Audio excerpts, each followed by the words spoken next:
Okay, we'll welcome everyone and start the 6 p.m. workshop session of the Tuesday, May 21st, 2024 Liberty Lake City Council meeting. The mayor is not with us tonight. She is a little bit under the weather. We will take an official roll call at the 7 o'clock session. For our session now. Thank you. Want me to restart? Probably just in case. Okay. All right, we will go ahead and call to order now the 6 p.m. workshop session of the Tuesday, May 21st, 2024 Liberty Lake City Council meeting. The mayor is out this evening, not feeling well. She'll be back with us next time.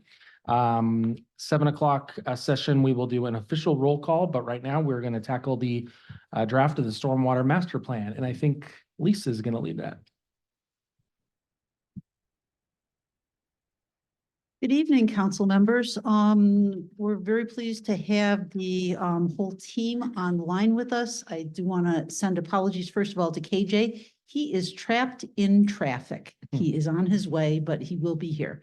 But we also have online Paul Fent from Parametrics, Ariana Frender, and Jennifer Zavansis, who is with Raftelis, who is actually helping with the rate study part of the plan. And Paul is going to be presenting this evening.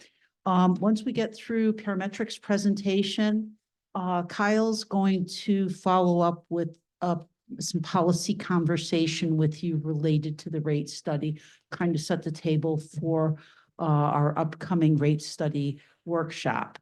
So with that, I will turn it over to Paul. Hello, you can hear me okay?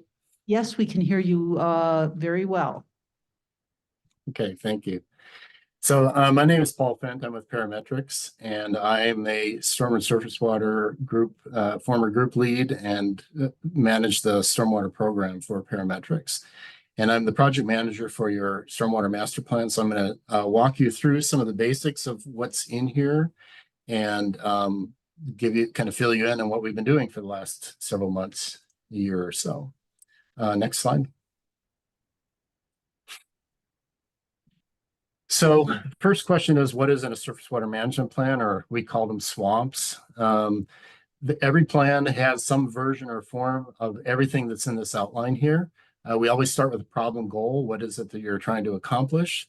Then we work on understanding what the setting is. What are the background conditions? What are there gaps in the data that we might look into? Do we have data needs? And what are the characteristics of the built environment around there that's related to drainage and stormwater management? Using this information, we develop then a stormwater capital improvement project. So we look into and ask around and understand from talking to staff, where are there problem areas that need to be addressed? And from that, we develop capital improvement projects, and we went over those several weeks ago in a different work session. So hopefully you remember that and you're familiar with those.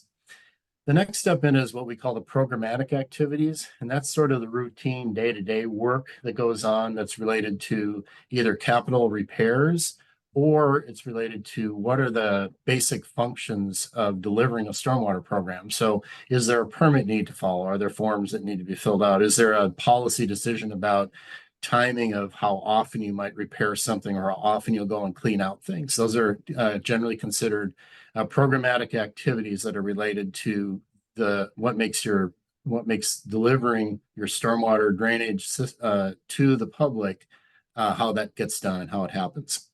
Then the next part is operation maintenance. That what are the pieces that get taken care of, and how do they get taken care of, and how many people does that take? So these three items, last three items, those are all individual costs that are in the stormwater comp plan. And so in order to pay for the costs of the plan, next section is doing the financing and rates. So we try to understand how much money it is you need, what's the cash flow you need from year to year and from time to time, and making sure that there's enough resources coming in to cover the costs of the three elements that I just described briefly earlier about delivering a plan. Once we have the projects and the financing, we do an implementation plan. And the way to think about the implementation plan, it's a roadmap and a set of instructions for the staff that says, if you do this by this time, then you'll be implementing all the ideas and the thoughts and the projects that were included in the plan. So that's the overview of how the plan is set up. Next slide. So here's a timeline that we've been going through, and I walked through a number of these pieces already, but we've been doing some mapping. We've identified what the capital projects and so on. And then, of course, after the capital planning, we had the first public meeting that's in that first star to the left.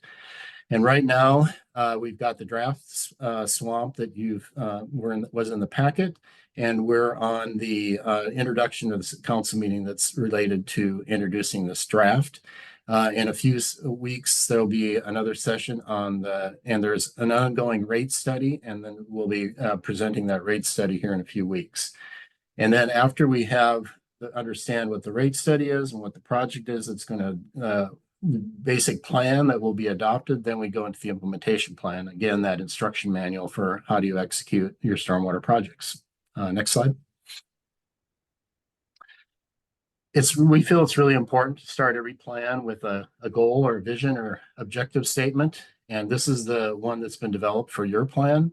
And you can read it yourself. I'll pause for a minute, but it's a fully functional, achievable system, and that meets certain obligations. So that is the vision and mission statement. And we feel it's really important because it aligns yourself with what you're trying to accomplish and how you're attempting to provide that service to the public. Next slide. So normally stormwater systems and stormwater systems in Washington, if your city gets to be over 10,000 people and there's a couple other small conditions, you're usually required to get an MS4 municipal separated storm sewer permit, which allows you to discharge stormwater from your system. And you were contacted by Ecology and said, you've crossed that line. It's time for you to get it's called MS4 permit. It's time to get your MS4 permit. Fortunately, because of the unique conditions of the landscape and the development and the systems that you have in place, you were granted a waiver from inclusion under the NPDES permit, the MS4 phase 2 permit, several months ago. And this is really important because if you are in the program, there are a number of annual reports and programs that you have to implement. You're required to, and you have to prove and demonstrate to Ecology how you're implementing them. But because of some of these conditions that I'll describe briefly here, you were exempted from the permit. And basically, the reason that's so is that you really don't. The MS4 permit is related to you discharging stormwater into a receiving water or into a surface water. And that's or a state water. That's how it's described by Ecology. But as you know, within your boundaries, you don't have any what I call persistent surface waters, which means you don't have any permanent streams or lakes or wetlands systems that you discharge stormwater into. Because you don't have a discharge, there's nothing to regulate. And this is because your landscape is dominated by the soils that you have, and your low rainfall didn't create these systems naturally. And because everything discharges into the ground, it's not something that Ecology can regulate from their NPDES phase 2 permits. And so that's the reason you were waived from having to get a permit. It's a really good deal for you guys as far as the amount of effort that you would have to apply to it. You still need to do certain things in order to operate a system, but you don't have to include Ecology in that. Next slide. So one of the first things that we did in working for you, and this is an important part of starting of understanding how your storm system works and what things you have to take care of, is we mapped a number of your stormwater assets. And this is basically mostly dry wells, and a dry well is an inlet that collects water, and then it has no bottom in it, basically, and all the water that goes into it infiltrates into the ground from that point. So we call them dry wells. Sometimes you hear them called UICs, which is underground injection control system. But mainly you have a number of dry wells. And then usually there's a catch basin that's associated with those dry wells. So the catch basin collects the water from the street, may take it in a short pipe, takes it to a dry well. So everything that you see here are in this list, in this table, are the parts and pieces that make up your drainage system. So this is how many you have of each thing to drain stormwater and manage stormwater within the city limits. It's important to understand these quantities and these numbers because this is what leads to the amount of effort that you have to apply to stormwater and how much it'll cost you to manage. So if you have so many pieces to take care of, so many pieces to inspect, so many pieces to clean out, then you know how much effort is required, how many people, how much equipment is required to in order to maintain that system and keep it up. It also is important to understand your assets so that as they age and wear out, that you understand that the level or how many pieces are wearing out and how many pieces could be expected to wear out in any given year. So you can set aside a certain amount of money in order to replace those pieces. So it's not a surprise or it's not a money that's coming from nowhere that you haven't budgeted for. So assets are really a pretty important, critical first part of the stormwater plan. Next slide. And then the next thing, as I mentioned earlier, is your capital projects. So we've identified, and you've seen all this, so I'm not going to go into this, but we've identified a number of capital projects that are mainly drainage improvement projects. And we've done concept designs, done preliminary price estimates and so on, and listed them, included them in your capital improvement plan in your swamp. And this is your 6-year. What we usually like to break things into a short term, which is a 5 or 6 year plan, and then a longer term plan for if you have more projects. But we have all your projects in a 6-year plan right now until we work out the financing and the implementation plan.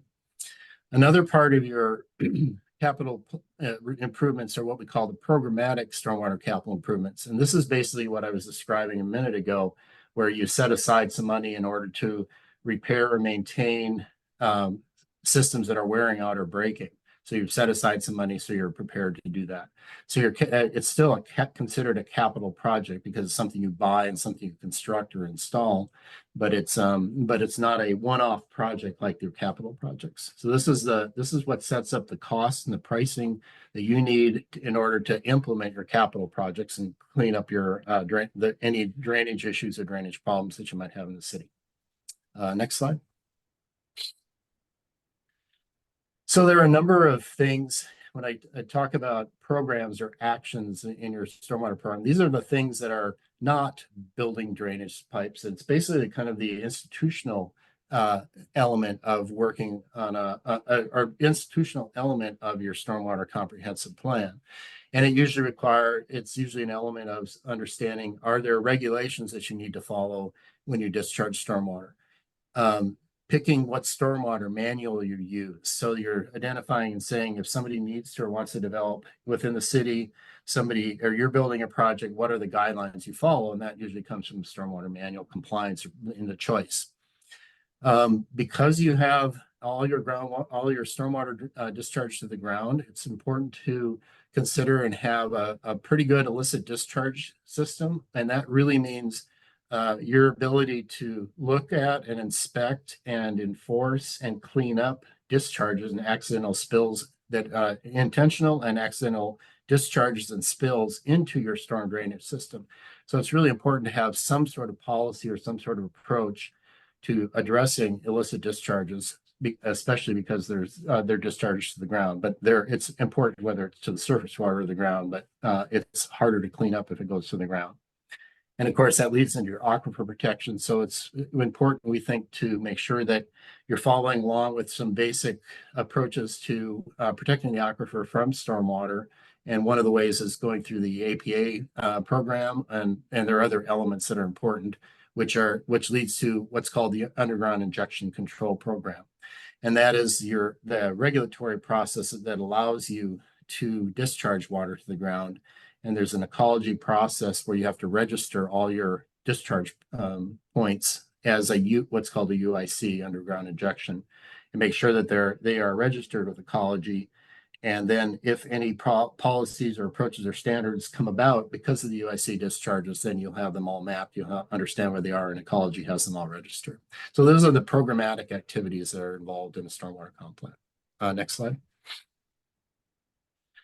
So with all those those parts and pieces that we talked about in the operation maintenance plan, they have to be taken care of. And so it takes people and hours in order to do that.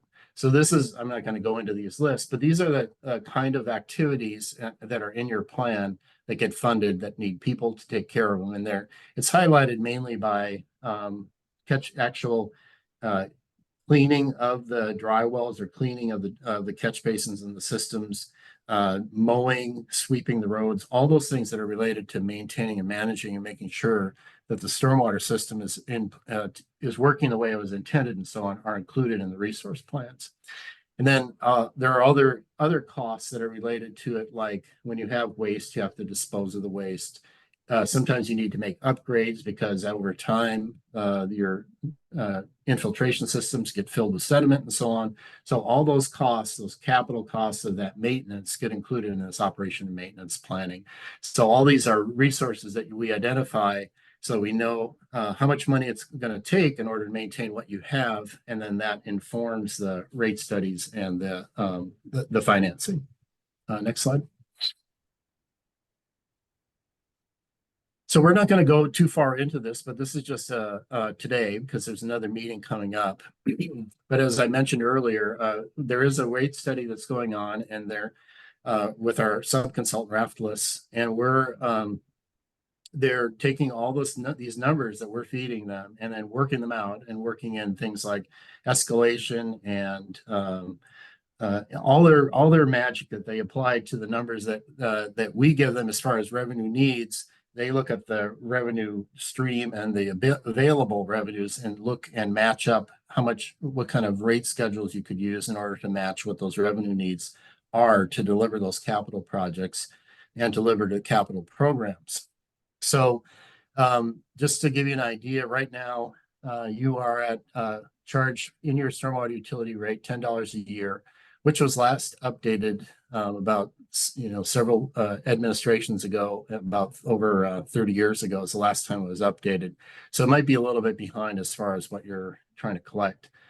And as we indicated, the CPI has increased by 123% since that time, but you're still at $10. And if you had adjusted just according to CPI, right now it'd be about $22. We also put your numbers in context with other East Side cities and how much they're charging. And you'll see the chart and you see Liberty Lake way over on the left. And then you see what some of the other communities are charging for stormwater. I mentioned earlier about your waiver from the permit. So all the green bars are other communities that are not permit communities. The reason we make a distinction is it is fairly resource intensive in order to have a permit.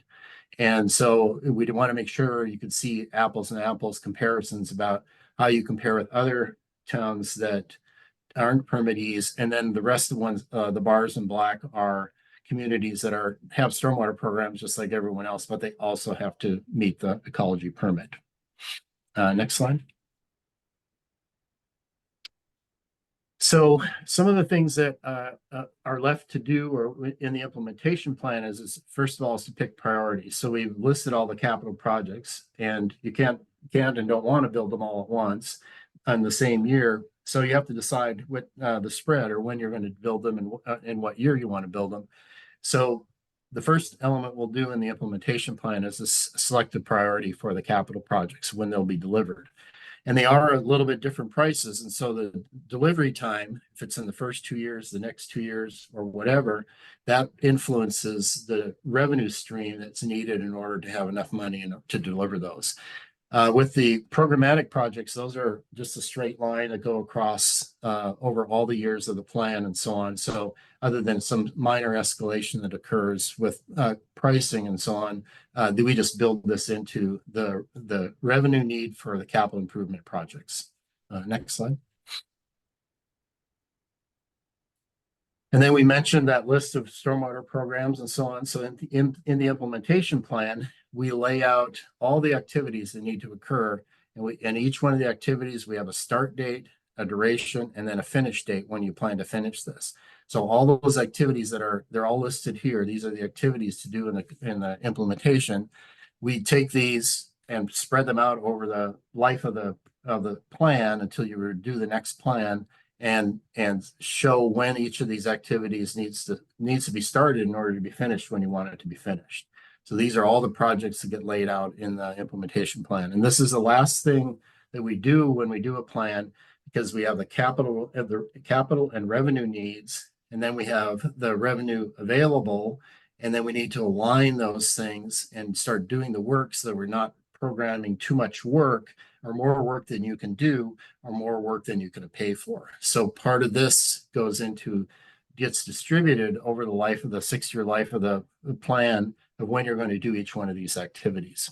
And some of them may be dropped, some of them will be lower priorities and so on. But this is an important part of planning out, giving you that roadmap and doing the planning for how you will implement these projects. Next slide.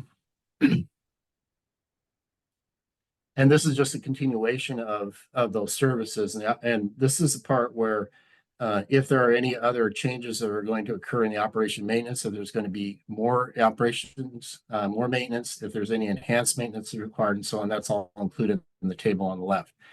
And then finally, what we do with the table on the right is that we build in all of the timelines for all the projects. So every single project will have a start, work, and middle and finish date that'll be distributed over time that will be aligned with the revenue that's coming in order to cover those costs as they're delivered. Next slide. So in summary, I think it's really important. Again, I want to stress the ecology waiver has really reduced the responsibilities that you're required to do and when you're required to do them, which is equally important. It helps you catch up on capital projects. We have a pretty full capital list, but there's not a lot of projects waiting in the wings. Sometimes some communities have 20 or 30 projects and they'll take them 30 years to do. I think you're in much better shape than that. It's important that you continue to map and manage and fund the assets. So we've identified what all the assets are. There's still a few that need to be collected, but as you continue to build and add assets, that all needs to be kept up to date. And those numbers need to be increased so that you can understand how many more staff you may need if those systems grow faster than, and your revenue needs or your resource needs to deliver those go faster than what your income is.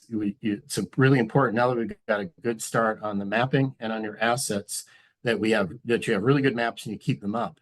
And then the next part of asset management is important to understand that things are going to start to wear out and break and age out, and that you're going to have to start replacing them. So you have to make sure that you understand fully when those things can start happening. So you have to start considering setting aside or having revenue stream in order to pay for those replacements.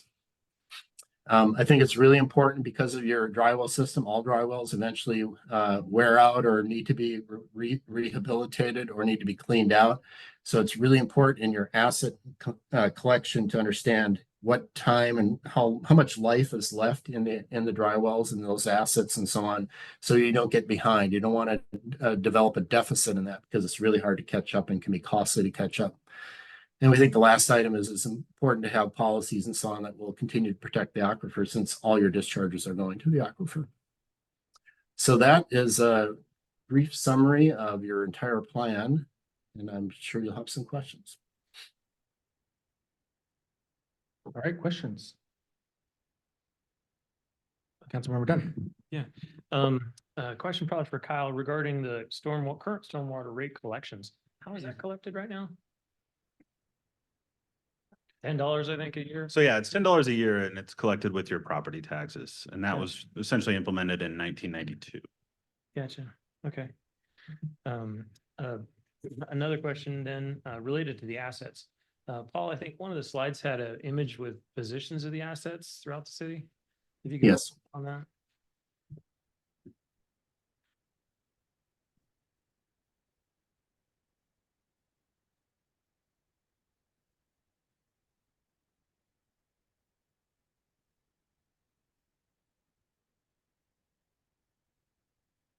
I appreciate the, just the enumeration, the physical locations. It didn't have a ton of detail.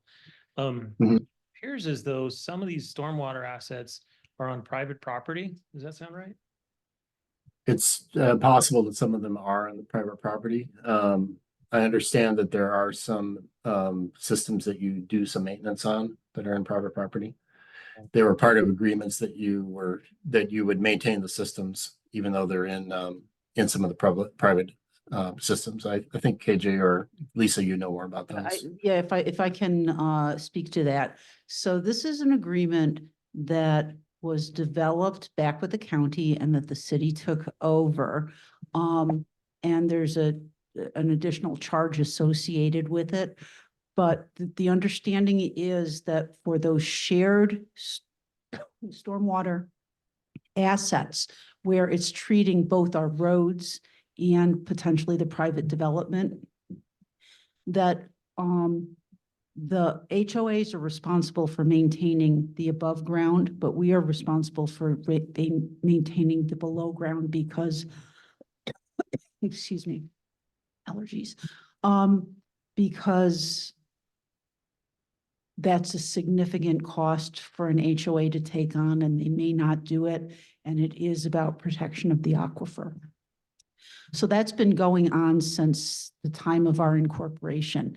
And when very often in developments, we see these shared stormwater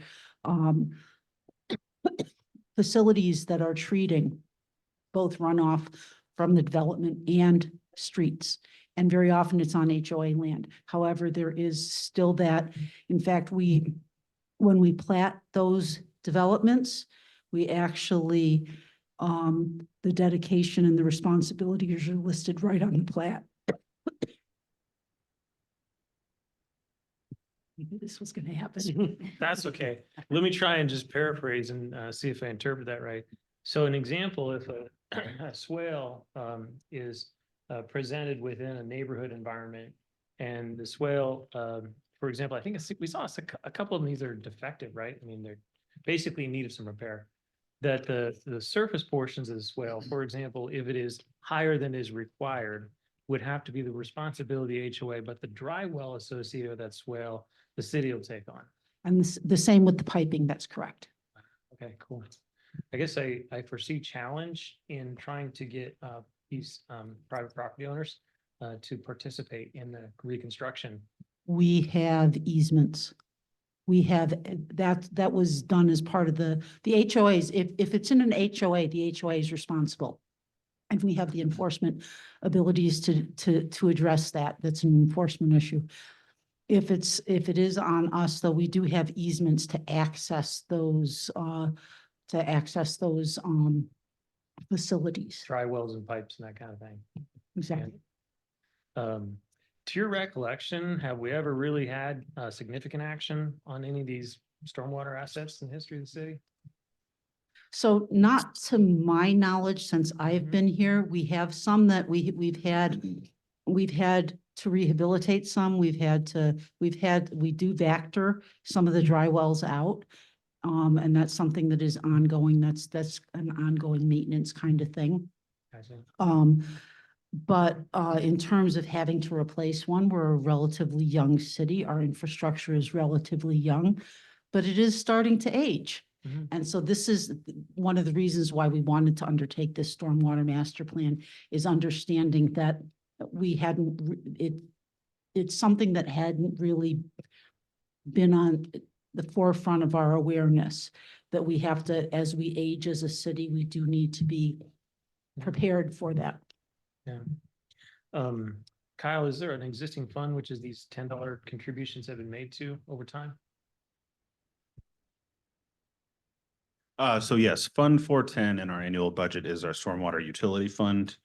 And so that, along with the APA 411, the primary, I guess, programs within those funds are street sweeping, Vector trailer, and just general operations that really are, to a large extent, inextricably linked with our street operations. I guess I foresee a significant CapEx in going through these reconstructions and rehabilitations. And I'm wondering if we have anywhere near that amount available currently in these funds. So we do accounted for in other funds. And so as part of any, so we review our capital facilities plan every year. And with any new street or street preservation projects, we have stormwater, we have the stormwater piece allocated within those costs. And so that is both obviously new and preservation projects. And so we will bring forward on June 4th, the completed rate study. And I think it's important for us to see what Raftellus, the third-party rate study folks, put together. But then also we are going to tell you how we think we can implement a more measured approach to a rate increase, because to their point, so we implemented this by reference from the county in 1994. I think the fee was adopted in 92 and we haven't touched it since. So you can't obviously expect to deliver that same amount of service on a rate that hasn't changed in over 30 years. And so I think what we are going to focus on come June 4th is, okay, here's what it's going to cost to provide a standalone stormwater utility program. And that is going to be X amount, and it's going to be significantly higher than $10 a year. And then we are going to let you know there is a substantial crossover currently between current street operations and some of the proposed programs that are identified in this rate study. So we're already taking care of a large portion of that. We have our Vector trailer, we have our street sweeper, that are large portions of this program that we already take care of as part of our ongoing street maintenance. And so we have a lot of those already accounted for, but we'll put those together in this rate study to show you, here's a standalone program. Here's what we have already accounted for in other funds to address this, because it's largely a street program as well. And here's our recommendation going forward for any potential rate increases and how we can offset that elsewhere. Thank you. Kyle, quick question for you. I had the same thought that you just had. I'm trying to wrap my head around why nothing has been done on it since the first Bush administration. Right. And so what's in the past is in the past, but is there a way for us, other than what was on that, I think it was like 5th slide in, talking about how it would just review every 5 years or so? Is that what it said? Or, Yeah. or can we put something in place that would let us do it, or would require the council to do it more often? Because I don't want to get into a situation where it's another 30 years before Right. the next council comes in Right. and says, we got to Yeah. do something. And I would couch this in, I don't think we are behind at all. So we are tackling a problem because this is a natural evolution for a 20-year-old city with relatively new infrastructure. And so I think tackling this back in 2001 with a giant rate increase would have been premature, and even potentially, subsequent increases after that. And so this is a evolutionary piece that we're tackling now. And yes, I think Raftel it's their job to provide what I said, like a standalone program. And those numbers are going to be higher than I think what a lot of us would be able to, I guess, take. But we will peel that back on June 4th, because we are already handling so much of that in-house within the Streets Fund and the Aquifer Protection Fund. And so I think we're in a good position. I do not feel that we are behind the 8 ball on any of this. And this is just a natural progression for us as a growing city. Councilmember Paul? I have kind of a 2-part question. I'm a little concerned, or not concerned, puzzled on what catch basins do. And on the asset map, there's catch basin, standard unspecified, and catch basin drop inlet. What's the difference? So at the risk of butchering this, I'll have Paul or KJ. step in. So Right. you want to do it, Paul, or you want me to? Nope, you're good. Okay, so the different kinds of traditional catch basin is a structure essentially where there's a sump in it. So you'll have a pipe will come in, you could say maybe 1 foot to 1.5 foot above the bottom of the structure. So essentially what it does is it allows to catch sediment. So the pipe will come in straight off the street, the water will sit in there, and then it has to rise up within the structure before it can spill over and then go into the dry well. So that keeps catches sediment, all the heavy wash off, any of the initial debris is always usually in the first flush when it washes. So that keeps that in the structure and helps prolong the life of the dry well. So it's not flushing all the sediment into it, which can clog up the dry well. And then that's part of what the city goes around and factors. So there's different types of inlets and catch basins. There's smaller square structures. There's a lot of them you'll see around here that are the sidewalk. They'll essentially be a hole under the sidewalk. And the water can flow through that. That's a different type of catch basin. A lot of the other ones, if the sidewalk's separated, you'll see an inlet where it's just a little concrete kind of splash pad. where it can just run off the curb drops and it can splash down in the curb and go into the swale. So that one essentially uses the swale to help catch the sediment. So they're all different ways to get the water off and hopefully trying to drop the sediment out before it goes into your structure. Thank you. Councilmember Kennedy? Thank you. Question in regards to the rates. I don't know. Kyle is our money guy. The rates haven't been adjusted in 30 years.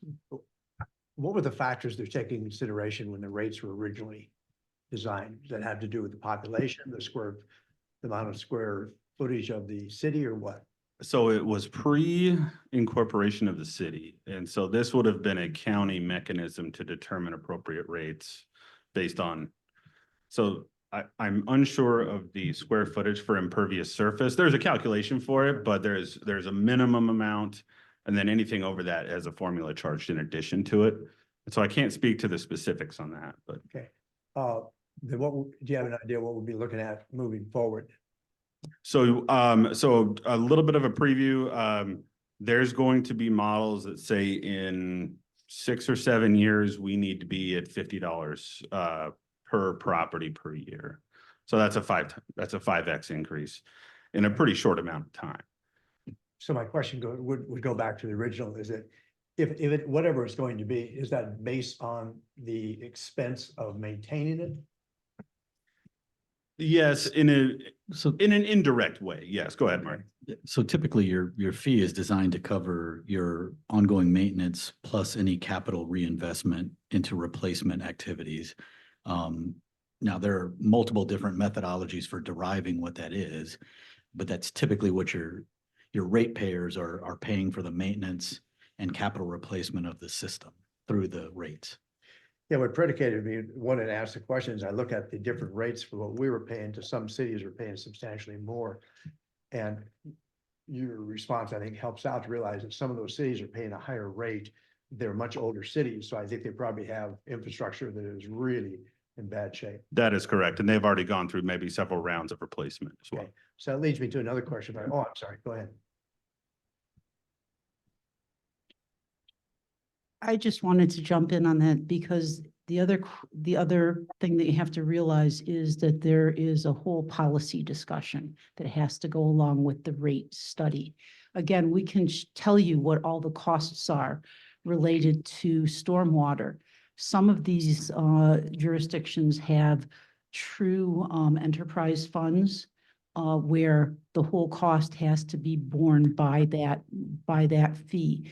In other cases, we have the opportunity to possibly look at how those costs are shared between the shared resources of streets versus stormwater. And that's how we're funding it right now. It's not that we're not doing the work that we need to do.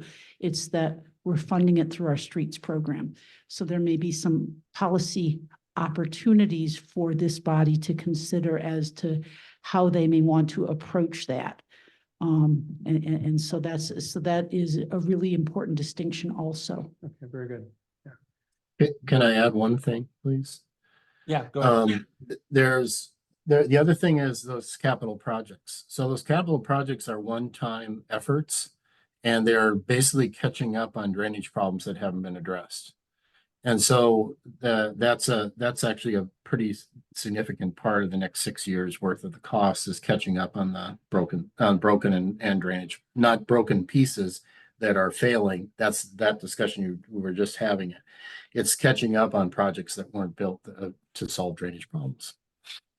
And Lisa, when you say it's a policy discussion, are you referring to the way we fund it being the policy discussion? And if so, are you talking about perhaps it's not all via property tax or it's something else or a mix? Yeah, and so I think that we get into that discussion at next time when you have the numbers in front of you. But yes, the question is whether we have whether some of it's paid for out of our streets fund.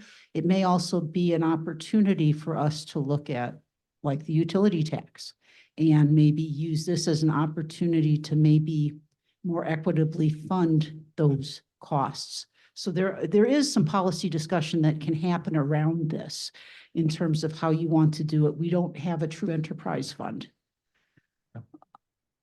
Councilmember Kennedy? One additional question I have.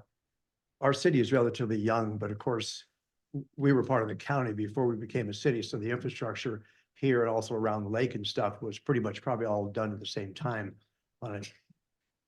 Have they kept up? Well, let me back up. Their infrastructure was substantially older than what we have within the city of Liberty Lake. Does that affect us adversely where theirs is That's- poor and maybe draining into ours? No, actually, it's the reverse. It's the reverse.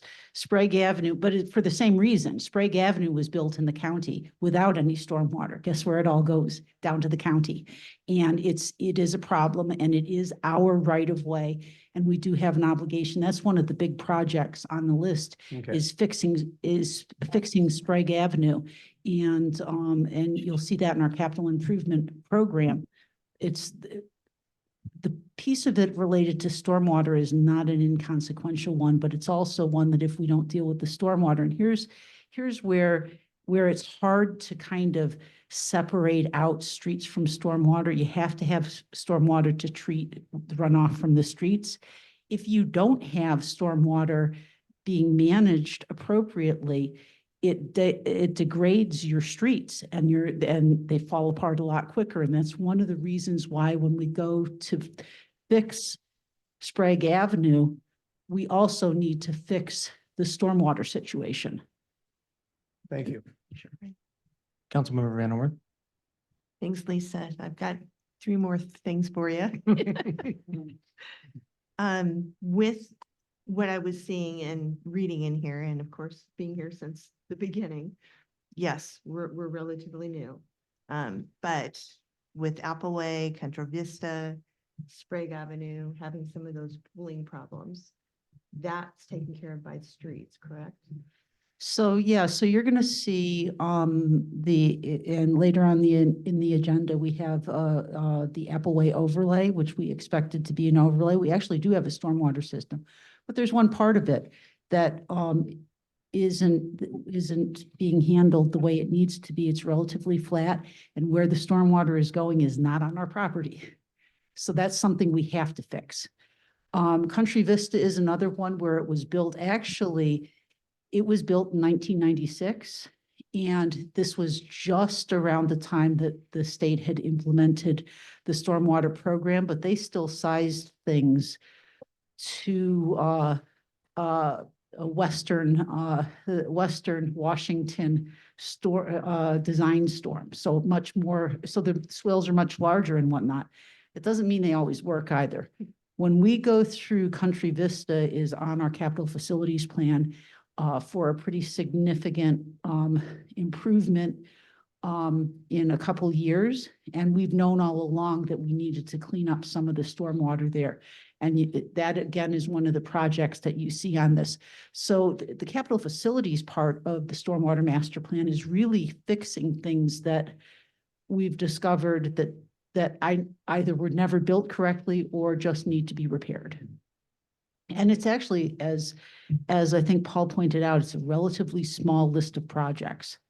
Because as we do our projects, we do consistently look at the issue of stormwater and make sure that we are addressing it appropriately. It's nice that our city doesn't have any outlets that actually go into some of those, like the river, the lake. So we've gotten that part taken. We've done right there. The other thing I wanted to touch upon was when you were talking about HOAs, green belts, dry wells, catch basins. The catch basins and dry wells are the city. Is that correct? That is correct. Green belts, as far as mowing, irrigation, that's up to the HOA. That is correct. And there are a few places where the HOA mows our land and we mow their land, and Jen will have to, the longstanding, we take care of this piece, you take care of that piece. So there's a little bit of cooperative exchanges, and I think it's pretty balanced between the city and the HOAs, but for the most part, as you put it, that is correct. Good. Because I think everybody, when they're talking about raising anything, they're thinking HOA fees, city taxes. Or any one of those gonna come down. Thank you. Any other questions? Thank you. All right, thanks, Lisa. We'll be back on the 4th to talk about rates. All right, sounds good. We're going to take a short break now and we will start the regular session in about 14 minutes.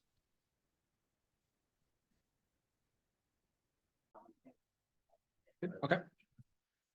All right, we'll call to order now the Tuesday, May 21st, 2024 City Council meeting in the city of Liberty Lake. We will take our roll call and our agenda approval in just a moment, but before we do, we will have our invocation given by Councilmember Spencer, followed by the Pledge of Allegiance. Please stand.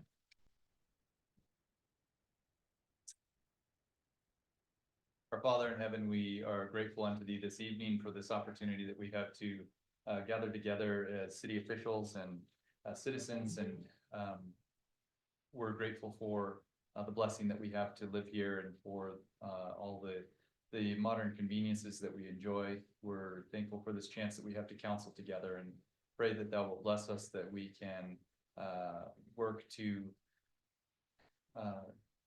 go through the different issues of the city, and that we can make wise decisions, and that we can listen to one another and seek for understanding. And we ask for these blessings and favors this evening in the name of Jesus Christ. Amen. Amen. I pledge allegiance to the flag of the United States of America and to the republic for which it stands, one nation under God, indivisible, with liberty and justice for all. All right, again, welcome everyone. We will proceed to our call to order and our roll call. Councilmember Van Orman. Councilmember Ball. Here. Councilmember Cargill's here. Councilmember Spencer. Present. Councilmember Dunn. Happy to be here. And Councilmember Kennedy. Present. The mayor is out tonight, a little bit under the weather, as is Councilmember Kurtz. So we do need a motion to excuse Councilmember Kurtz. Move to excuse Councilmember Kurtz. All right, we have a motion and a second. All those in favor, please say aye. Aye. Any opposed? All right, motion passes 6-0. Thank you. Mayor Pro Tem. Yes. Before you move on, I just want to point out that the city attorney is joining us via Zoom, so he's available. Great, thank you. All right, we are up to item number 4, item number 5, agenda approval. Entertain a motion for the approval of the agenda. Move to approve the agenda as presented. Question? Yes. I have a request to have 3 items or 4 items moved to action items for discussion. Okay. Can we get a second on Councilmember Dunn's motion to approve it first? Second, Okay, and then Councilmember Kennedy, your motion was to move 10. 10 C, D, E, and F. Question? C, D, E, and F. Okay. All right, so the motion is to move general business items 10 C, D, E, F to 11 B, C, D, E. Any questions, comments? We do need a second on that. You said C through F. Yeah, C, D, E, F would move down and become 11 B, C, D, and E. Oh. Okay. Any other questions, comments? All those in favor, please say aye. Aye. All right, motion passes 6-0. All right, we are back to our original motion to approve the agenda as amended now. I'll rephrase the motion as amended. Thank you. Second. All right, motion and a second. All those in favor? Aye. Thank you very much. Passes 6-0. All right, we are up to citizen comments. Just a reminder for those of you watching online and here in chambers, if you'd like to make a citizen comment, please grab one of the yellow sheets over by the door or raise your hand if you're online. Everyone gets 3 minutes. Please keep your comments respectful, and we will call you as we have any. Do we have any right now? Anybody online or in person? Okay. Going once, Going twice. All right, we will have another citizen comment opportunity later on in the agenda. Item number 7, announcements, proclamations, and special presentations. We will now hear from Waste Management with their annual report. Hi, good evening. And so to cue this up, council, as we're getting the presentation up and visible, if you'll recall, we had a conversation last week. And so the annual report is something that WM by agreement submits to the city, and they've done that faithfully on an annual basis. And so as the agenda bill indicates, what you're going to see tonight and have the opportunity to ask questions about, obviously, is our aspects of what we get in the annual report. It is not the annual report as we receive it, but there are elements of the report and some other pieces of data that WM is going to share. And so with that, I'll turn the podium over to Tammy. Thank you, Mark. Pleasure to be here tonight. My name is Tammy Yeager, and with me is Tammy Hagerty. And yes, we spell our first name the same. And one of us lives on the north side of 90 and the other lives on the south side of 90. And we both chose to live in Liberty Lake. So we're more than happy to be here and present to you tonight. We're part of the public sector services team for WM, formerly known as Waste Management. And Waste Management has served this area for over 30 years, and it's a privilege to work here every day and to serve you and work on protecting the environment and working on sustainability leadership. And we did not coordinate this, so I'm have to give them the high sign when I'm ready for the next slide. So to start with, I just want to talk about what a privilege it is to work for WM. There's a lot to talk about with culture and businesses and organizations these days. And when I think about the culture of WM, it really sums it up in do the right thing the right way. For me, it means two things: putting people first and achieving success with integrity. People first. Our people are the foundation of WM's success, and we're committed to taking care of each other, our customers, and our communities and the environment. And success with integrity is based on results and how we achieve those results. The how means being accountable, honest, trustworthy, ethical, and compliant in what we do. On April 7th, we came and listened to council talk about the contract and services that we provide. And the next morning we met with the management team and our drivers to discuss a few of the service items that were brought up. And now drivers are doubling down on the things that you mentioned. We want to make sure that carts are upright. Not that they always didn't want to, but you know, they're going to pay extra special attention now, making sure that lids are closed and that any messes that are created by tipping the carts are cleaned up. And Tammy and I have talked about some other ideas that we could present to you in a little bit. I also want to mention that WM is regularly recognized as a top employer for veterans. Important to me as my son is in the Army and maybe he'll work for WM when he retires. And that we're also a leader regularly recognized by Ethisphere for our ethical business practices. Next slide. At a glance, WM, our team is part of the Pacific Northwest British Columbia team. Locally, we have 64 trucks. Our facility is located off of Pines in Montgomery in Spokane Valley. There we have our one hauling facility and our maintenance shop. In Spokane County, just to give you some perspective, we serve about 325,000 residential garbage customers. Liberty Lake, we have about 4,100 recycle customers, a little more on the garbage customers, and about half for food and yard debris, which is a subscription service. And then we also have our recycling facility, which I'll talk a bit more about, and that's located on the West Plains out by the Spokane Airport. WM is a vertically integrated company. So while, you know, we are local and we are part of the Pacific Northwest team, we do benefit and the area benefits from the vertical integration of our hauling companies, the collection companies, the compressed natural gas fueling stations, transfer stations, landfills, gas to energy facilities, and recycling facilities. And the assets that are invested in, we're able to leverage new investments in technologies, specifically recycling automation, which I'll talk more about in a bit. Next slide. WM is a strong local employer. We're a sustainability champion and we're a local investor. Next. Like I said, I believe it, maybe I didn't say, we have 85 local employees. Most of those are our drivers and the management team off Pines there. And then the rest are located out at the recycling facility. We're heavily focused on safety and an ongoing safety culture and training.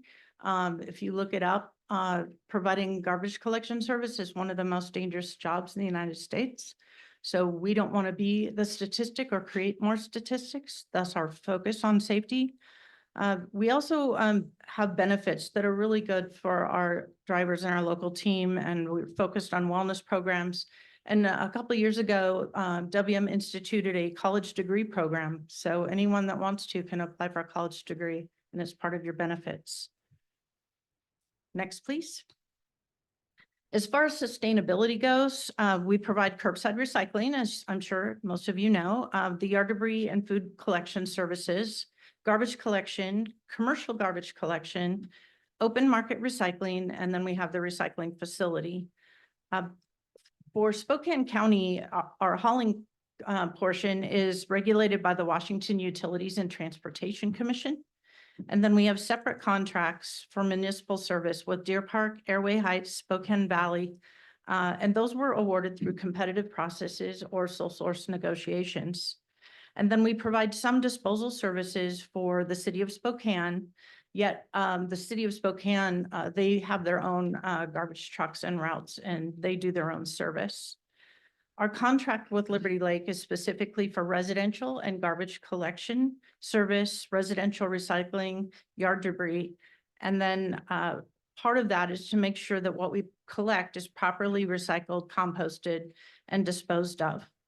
And then WM and Sunshine also provide a larger drop box, the 10 through 30 or 50 yard box service for garbage collection. And there are some other vendors throughout the city that provide construction, demolition, land clearing type service and recycling services. Next, please. As far as investments in the community, even I was surprised when I was looking at calculating things lately. We've provided over $50,000 in donations over the last 9 years to the Rotary clubs, the Kiwanis. We're very active in the hub, not only with donations, but providing environmental and sustainability education activities. The Lions Club, Friends of the Library, the theater, Valley Fest, and we also give of our time as staff people. I served for 6 years on the board of directors for the Greater Chamber, Valley Chamber Board of Directors. Another thing that you may not know is that as part of being a chamber member, we benefited from being able to be active in events that aren't necessarily directly tied to our business, but we're engaged in the community. For example, we went out with other businesses and went to local schools in the Valley School District, met with 4th and 5th grade classes, and we did an amazing shake school competition. And that's to teach youth personal introductions and soft skills. People are a little more shy, including myself. And so it's good to have the practice of the handshake in the classroom and learn how to introduce yourself and have the eye-to-eye contact. So that was a really fun activity for us to be part of last year.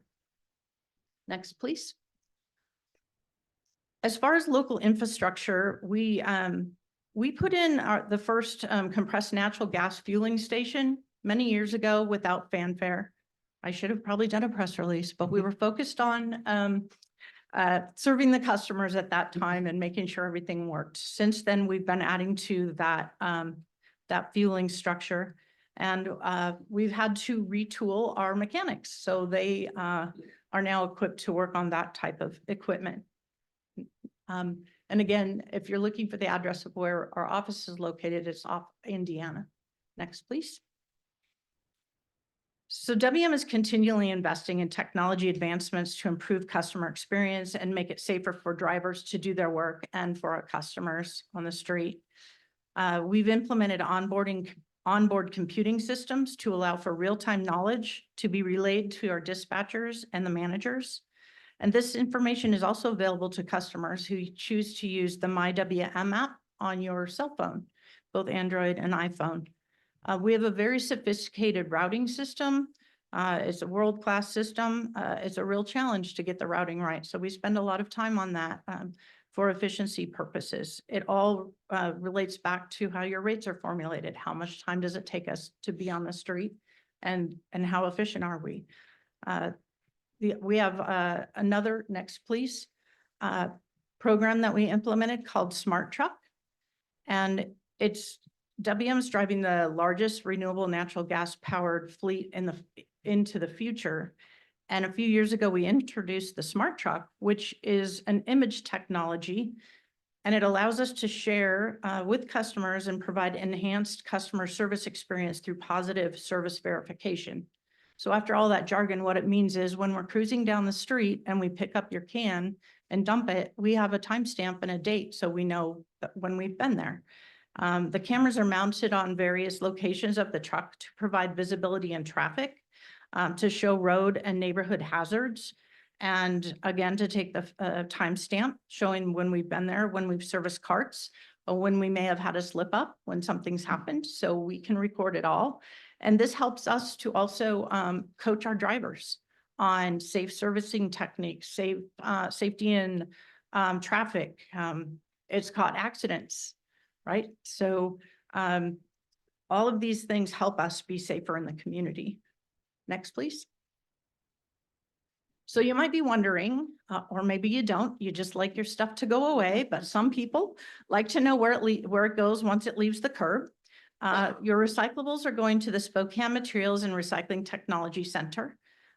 We had a competition to name that facility. It's a big, long name, also called SMART. Really, it's a recycling sorting facility, and it's located out on the West Plains by the airport. Your yard and food waste, if you subscribe to that service, we take it to the Spokane County Sullivan Transfer Station, and there it's reloaded into long haul trailers, and it's taken to Bartek Compost Facility, which is out in the Sprague area. So kind of the fish trap exit, if you're wondering.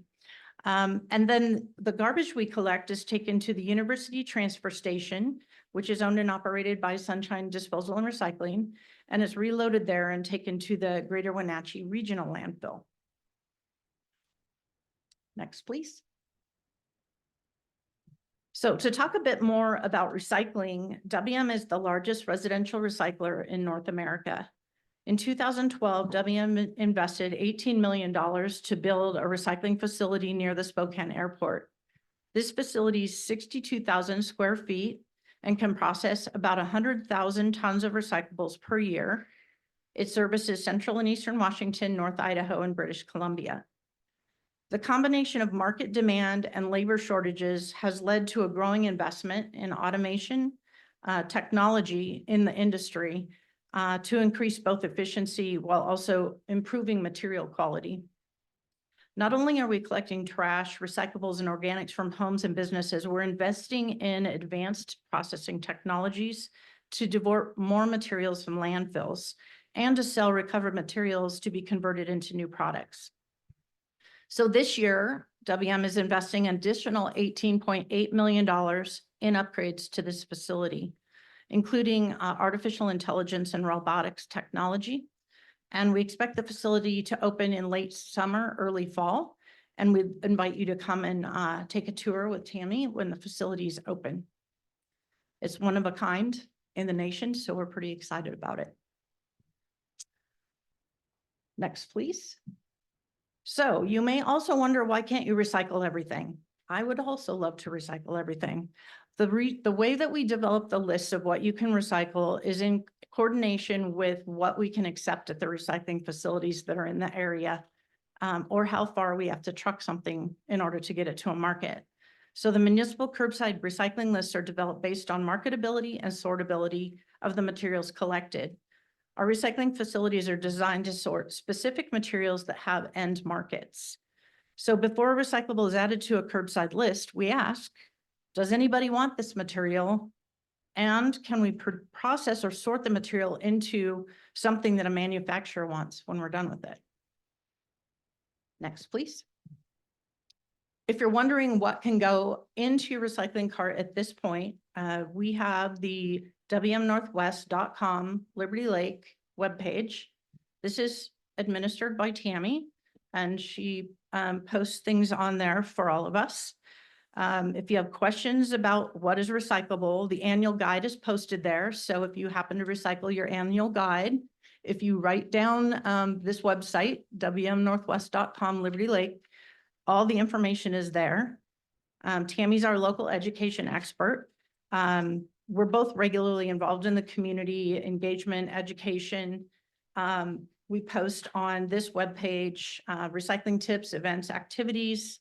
And then we also have a local Facebook page called WM Inland Northwest. It's WM Inland NW, sorry. So also a few weeks ago when we were here listening to council talk about services, there was mention of the need for more education. And we agree, education continually is very important. It's important so people know what to put in their carts. It's important so that we are there when we say we're going to be there, and that we collect and put things in the right place when we're done. One of the things that came up was litter. And there are some ways that we can assist with deterring litter. And one of those is we could do a bag your garbage campaign. Because when we drive up to your house, if your garbage is not bagged and we tip it in the cart and the wind is blowing, which happens here, sometimes things blow. And then the question is, how much time is the driver spending picking up along the street all of the litter versus doing the route? And so having, especially bagging your garbage is an important thing and an easy message that we could do a better job of getting out. Alternatively, we do not want the recycling bagged. The reason is we don't have bag cutters at the facility where the material's sorted. So if your recyclables are bagged, they're gonna be landfilled. Or, you know, if depending on where you're at, it could be incinerated in Spokane. So two distinct things, but if we could at least bag half of the things you put out of the cart in your garbage, that would help with the litter a little bit. So we have some other ideas that we've talked about as well. Next slide, please. So this is, I think, where were we, Tammy? Last summer, we were in the Liberty Lake Park, Barefoot in the Park. And we enlist our kids and grandkids to help us out. So this is Tammy's daughter.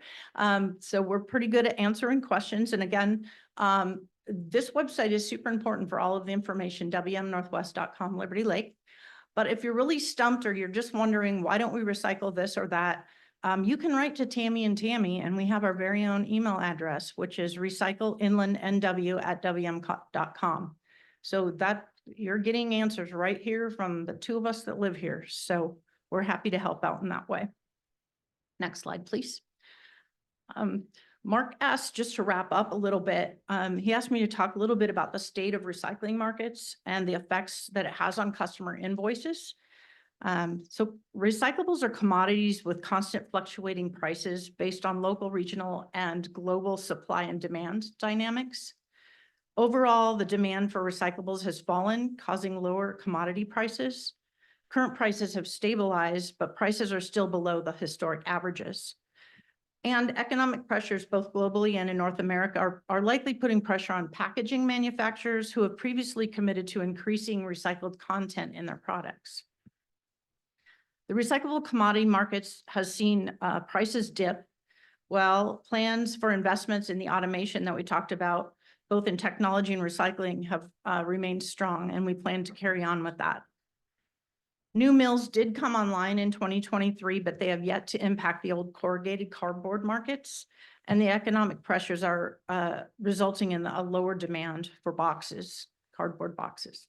We have to have the demand in order to do something with the supply. Plastic grades are also have seen a lower price due to softening of the markets. Low plastic virgin prices have resulted in consumers of plastic flake opting for lower price virgin materials instead of recycled content. Next slide, please. So this slide, a little difficult to see, and I apologize, but you get the idea. This illustrates the blended value of average prices between 2019 and 2023. And it illustrates that we're at the below historic averages. Garbage and yard debris rates that customers pay are based on the cost of collection, processing, and disposal. In Liberty Lake, the recycling portion of a customer's invoice is based on collection, processing, and the value of recyclables once they're sorted and the contamination is eliminated. The decline in recyclable values between 2022 and 23 directly affected the cost to customers. In 21, customers were receiving a credit, this is residential customers, on your invoice of $2.69 for the value of the recyclables. With markets plummeting in 2023, the blended value of recyclables decreased, and that translated to a debit of $4.88 per month on curbside recycling. So for the first time in 9 years, there's an extra charge on our residential recycling invoices. So, and the other interesting thing about this is that the rates are evaluated a year looking back. So we're always a little bit behind in how things are going, just on the evaluation of the markets. Next slide, please. So going forward, if you have a customer service question, we have a couple recommendations. One, and I've mentioned it a bunch of times, go to wmnorthwest.com Liberty Lake. And there in the middle of the page are a variety of ways for you to connect with us. The first place is to just look for the guide and see if it can be answered there. And then in the next couple weeks, Tammy and I are working on a form that when you click on the email section of the webpage, it's going to pop up a form and it'll be super simple to fill out. And it can say anything from my cart lid's broken, a wheel fell off my cart, you ate my cart, whatever you want to say. And then we will get back to you within 24 to 48 hours. So that way there's no waiting on hold. There's no time lapse there. We're able to help you there. We also encourage you to go to wm.com, and that specifically, you can pay your bill there. There's a variety of ways to pay your bill, but for Tammy and I, it's really helpful if you update your email address and your telephone number, because if there's service alerts, we're the ones that are sending those out to you. So if we know, for example, there's a snowstorm, we can tell you as soon as the drivers tell us, we're going to get there today, or we can't get there today. Here's what we're going to do. We're going to get double load the following week, or perhaps there was an accident that delayed our schedule. We can only work certain hours in the day. And we also are defined by DOT regulations. So our drivers can only drive certain hours. So sometimes we have to cut it off and let people know. That's a rare occurrence because we staff up for that, but things happen. So having your information updated with your email and your phone number is helpful so that we can make sure and get you the information in a timely way. The other way to do it is to go to the MyWM app on your phone. The MyWM app also gives you the opportunity to report a missed pickup, or to do a lid replacement, things like that. So pretty simple ways if you like to use the phone for that. So final slide, please.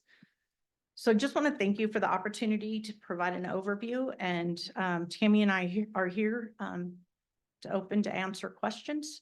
And these are a couple of the events we were at in the last year. Thank you very much. Any questions from the council? Councilmember Ball. Hi, Tammy. Hi. I'm sorry if I was a little rough on you at the last meeting when you were here. So I'm happy to hear that they are paying more attention to carts being upright, lids closed. Now you said that you have 85 plus local employees. Is that 85 from Liberty Lake or from the Valley as No, well? that's 85 within this region, like Spokane County. Okay, okay. Now, it was last year. I went through the very first city academy, and I remember watching the film of the sorting out of the recyclables. Yes. And I asked you why we can't recycle glass, and you said there was no market for it. Right. And hearing what you just said, it sounds like that's getting worse. But has there been any market has opened up for glass recycling at all? There has been a significant amount of studies, especially in Central Washington wine country.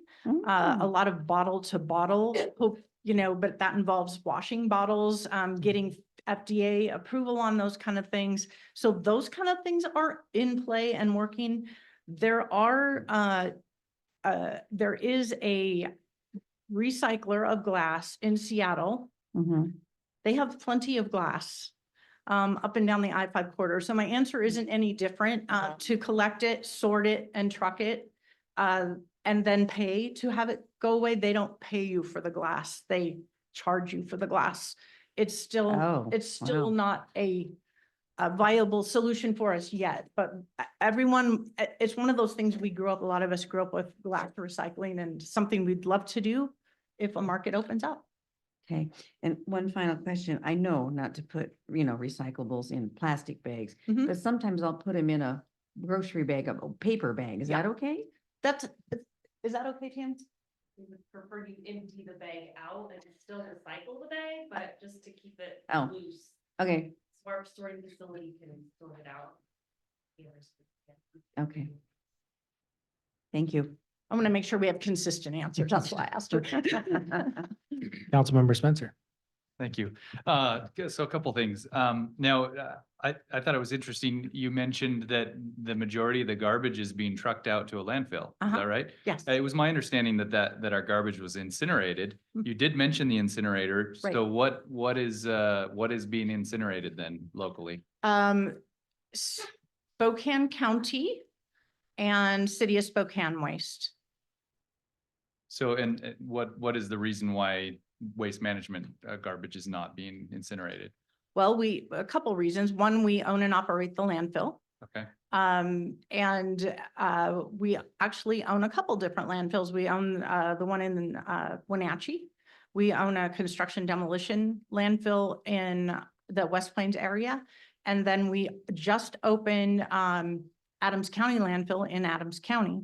And so those are alternatives to incineration. And I won't go into a long explanation. Mark can decide where he wants me to stop, but the Valley put out a bid for collection of garbage and recyclables and yard debris and disposal in 2014. And at that time, they broke away from the county system, as did Liberty Lake.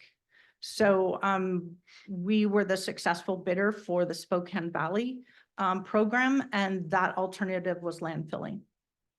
If that's Okay, so it's just your preferred method based on the land that you own and the facilities. you- at this point, yes, we actually used to own and operate the incinerator, and we sold it. So Okay, interesting. Yeah. One other thing I was gonna mention that might be helpful from a standpoint of notifications. Mhm. It's always a question because we only get recycling pickup 2 times or every other week. correct. It would be kind of cool that if residents just got a text that said, hey, this week is recycling, take both cans out, or something to that effect. And then, of course, with the holidays, every so often I have to look that up. So it'd be nice if it just came through on a text. So just a. I agree. Sign up for the MyWM app, and at least you know where you can look. Yeah, and I'm signed up for that. Okay, thank you. Anybody else? Councilmember Dunn. Yeah, Tammy, I really want to gratefully recognize WM as a community partner, and specifically in participation. That is the time and energy of employees to get out and be a part of this community, as well as the direct contributions to community organizations. I think that stands head and shoulder above a lot of organizations who are direct, I'd say, participants, members of our community and business. So I really value that. And just, for the customer service perspective, for me personally, it's excellent. The service alerts is an example. I've always had great visibility, I think, to services that were provided. And I just want to present that as the voice of one customer. Thanks. We know we're not perfect, but we try. Councilmember Van Orman.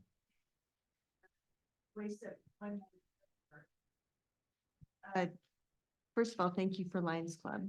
We appreciate that so much. The other is, I don't know if it was a smart truck, but when the garbage truck came and took down a limb, it wasn't even a half an hour after they left, they were calling. So thank you for the great customer service. Yeah.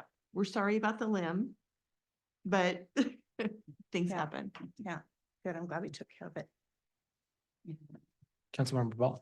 Just one more. Are you ever gonna have a local phone number where we could just call you and, you know, if something's really bad, like the truck just bashed in my house or something, you know, I mean, it would be nice to reach somebody locally. I have my phone number I can give you. 509-342-9724. Okay. Councilmember Spencer. I just add one other question that I forgot. So the smart trucks are being run on natural gas. Uh-huh. What are you guys seeing as far as the push from the west side, removing natural gas as a form of fuel? It's interesting. So, I will say we just, implemented, renewable natural gas with our landfill in Wenatchee. So it's a 1-for-1 replacement according to a bunch of laws that I'm not going to quote. So, we're doing the best we can to keep up with the ever-changing tide of rules and regulations. All right. Thank you very much. Thank you. Appreciate it. Next on the agenda is Spokane County Regional Animal Protection Service Annual Report, Scraps. And as our partners from Scraps are approaching the mic, I just want to remind council, and as Evan's queuing up the presentation, and it looks like Jesse Ferrari, the director, is going to at least start out here, that the city of Liberty Lake has an animal control ordinance. It's chapter 2 of Title 6, which is the police and public safety title of our municipal code. And so we have contracted with Scraps to enforce our animal control ordinance. And like the situation I described with WM, within our agreement with Scraps, there's an annual report component. So what you're going to hear tonight from Jesse and his team are aspects of that annual report. And so with that, I will turn the floor over to Jesse. Hey, Mark, thanks for the introduction. Council members, thank you for having us tonight. It's always great to come out and showcase the great things that we are doing. I'm accompanied by Senior Director of Community Affairs, Kat Nichols, our Field Operations Manager, Chris Miller, and our Shelter Operations Manager, Nick Hobbs Doyle. They're going to jump up here in a little bit and give you guys some of the specifics. I'm going to go through the general community brief and just touch on a few of the numbers that was requested. Sorry, ma'am. Can you bring your mic down so I can hear you? Sure. Thank Is that a little better? It's allergy season. I can't hear very well. So if I'm mumbling or yelling, please let me know. I'll adjust as needed. Second slide, please. All right. So starting off with our community brief, primary role in the community is animal control and protection services from Spokane County Code Title 5. And then specifically for this portion, 5.04.010. Which states public safety through enforcement of state and local laws, ordinances, and codes. And then second piece is prevent inhumane treatment to animals. The ancillary roles that Scraps provides include education and outreach, animal care, and adoption services. Slide. So touching on some of the big contractual obligations and how Scraps operates. So Scraps by nature is an animal care and control facility, which means any facility that is used to house or contain stray, homeless, abandoned, impounded, or unwanted animals, and which is owned, operated, maintained by, or under contract to the county and authorized to regulate the care, control, licensing, and treatment of animals. And some of those major players, publications that we pull from are the Association of Shelter Veterinarians Guidelines, or the ASV guidelines, which provide guidelines and tools provided outlining standards and best practices. It's just a conglomerate of all those best practices put together. The National Animal Care and Control Association, or NACA, is a guide to training animal control officers. And the American Society for the Prevention of Cruelty to Animals, or the ASPCA, provides animal welfare tools and resources. Next slide. One of the things that was mentioned in some of the email traffic was to discuss Scraps' humane euthanasia policy. So we added this slide in just a couple days ago, specifically for you guys because it did come up. I just want to make clear too, because it has come up recently, Scraps does not euthanize for space, right? Euthanasia cannot be performed without the express approval of the director. We do utilize training and 6 certified members of a pathway team to collect and quantify behavioral data to make determination based on risk to the community and safe to place in the community. We are recognized by local and state law and SCRAP's staff to present a significant danger to themselves, other animals, or the public. And that also falls into the Association of Shelter Veterinarian Guidelines for Standards of Care, which is any animal that is observed to be experiencing mental suffering, distress, or behavior deterioration must be assessed and properly treated in a timely manner or humanely euthanized. Just as a severe or rapid decline in animals' physical health constitutes an emergency situation and requires an urgent response, so do such changes in behavioral or mental health of an animal. Attempting behavioral modification with aggressive animals poses concerns due to safety and liability risks.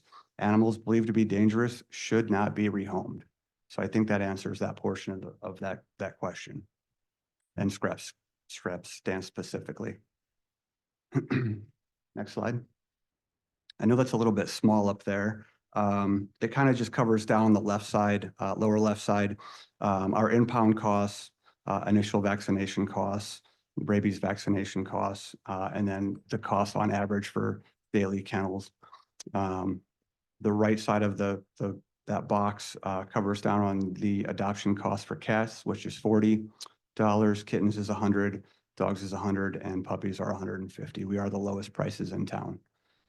Some of the operational limitations that we're working through due to enforcement activity, we must retain capacity for legal compliance.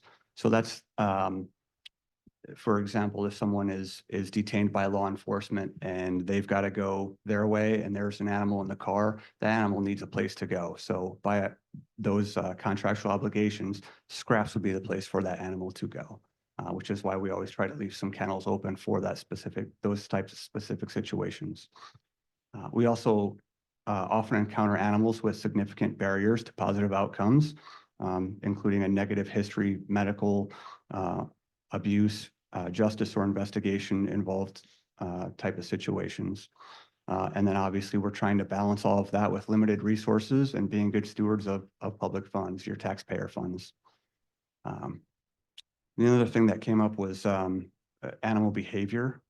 So we do utilize the canine assessment for risk in shelters, which is CARS. It is the only shelter assessment tool that falls in line with the contractually obligated ASV guidelines. We do have several members on our team that hold animal behavioral management certifications, Shelter Play Group Alliance certification, and then Fear Free and Veterinary Medical Association, or Fear Free certification through the Veterinary Medical Association. We also have a licensed veterinarian on staff. Next slide. And then getting in a little bit deeper into the leadership and staff, you'll see on the right-hand side, there's a circle, and I know that's really small to read. I won't stay on this slide too long because everybody's kind of squinting to see it. But we are looking to add a development and public relations manager to the team and also a development assistant sometime here in the near future. Other than that, I think we're down a couple animal service reps, but we are fully staffed and ready to serve the community. Next slide.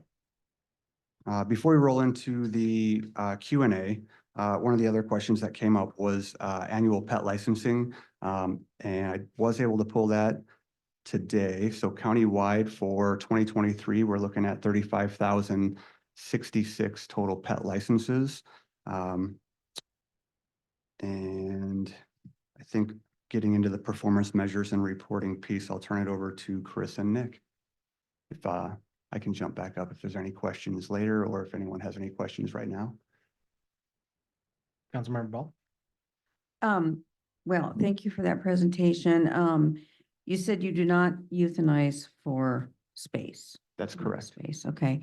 What happened last year when 13 dogs were euthanized in one day? Sure. That seems a little outlandish. Sure. So that's a great question. So as the new management team came on board, we realized that Say there were. say that again, what now? As the new management team came on board, we realized that a lot of animals were being warehoused there, which that's an inhumane practice. So what we did was we did our evaluations, brought in a neutral third party, the Canine Assessment for Risk and Shelters folks. They did their assessments, and based off of those combined assessments, made that determination to euthanize those dogs. So they were sick? Old? They were in mental distress, ma'am. Some of them had bite histories, some of them had been there so long they had mental health issues. It was inhumane to keep those animals. Okay. And what do you mean by justice investigation involved? On that one slide, I don't know if you can, cannot remember. Oh, so that would be like a court hold. So sometimes animals have to be held because there's an ongoing investigation, things of that nature. So rather than have that animal stay with a relative or whatever family member, that animal can come to Scraps and we'll house that animal. Okay, thank you. Yes, ma'am. Councilmember Van Orden. Thanks. Yeah, I've been kind of following this and lots of phone calls my way regarding just the fact that everything has switched over and totally understand. Questions, how long do you hold the animals? And how do you put it out there for advertisements that these animals are here? Sure. So legal hold is 3 or 5 days, depending on if the animal is licensed or microchipped. It'd be 5 for the owner to come reclaim. If it's not licensed or microchipped, it's a 3-day legal hold. And then we get that information out to the public via our website. So upon intake, pictures taken, medical examination done, and then once that hold is up, it'll go to the piece of our website that shows available for adoptions. And that website's updated about every 2 hours. So you do have volunteers that come and help hold them foster care? We have foster, but an animal wouldn't be fostered during the legal hold. Right, the 3 to 5 days. Correct. But after that, they would be up for foster hold. There's no foster hold. So they could go to a foster, otherwise they would go to the adoption floor. Okay, Does that That- answer your question? kind of answers that question. I'm wondering how we as a city can help.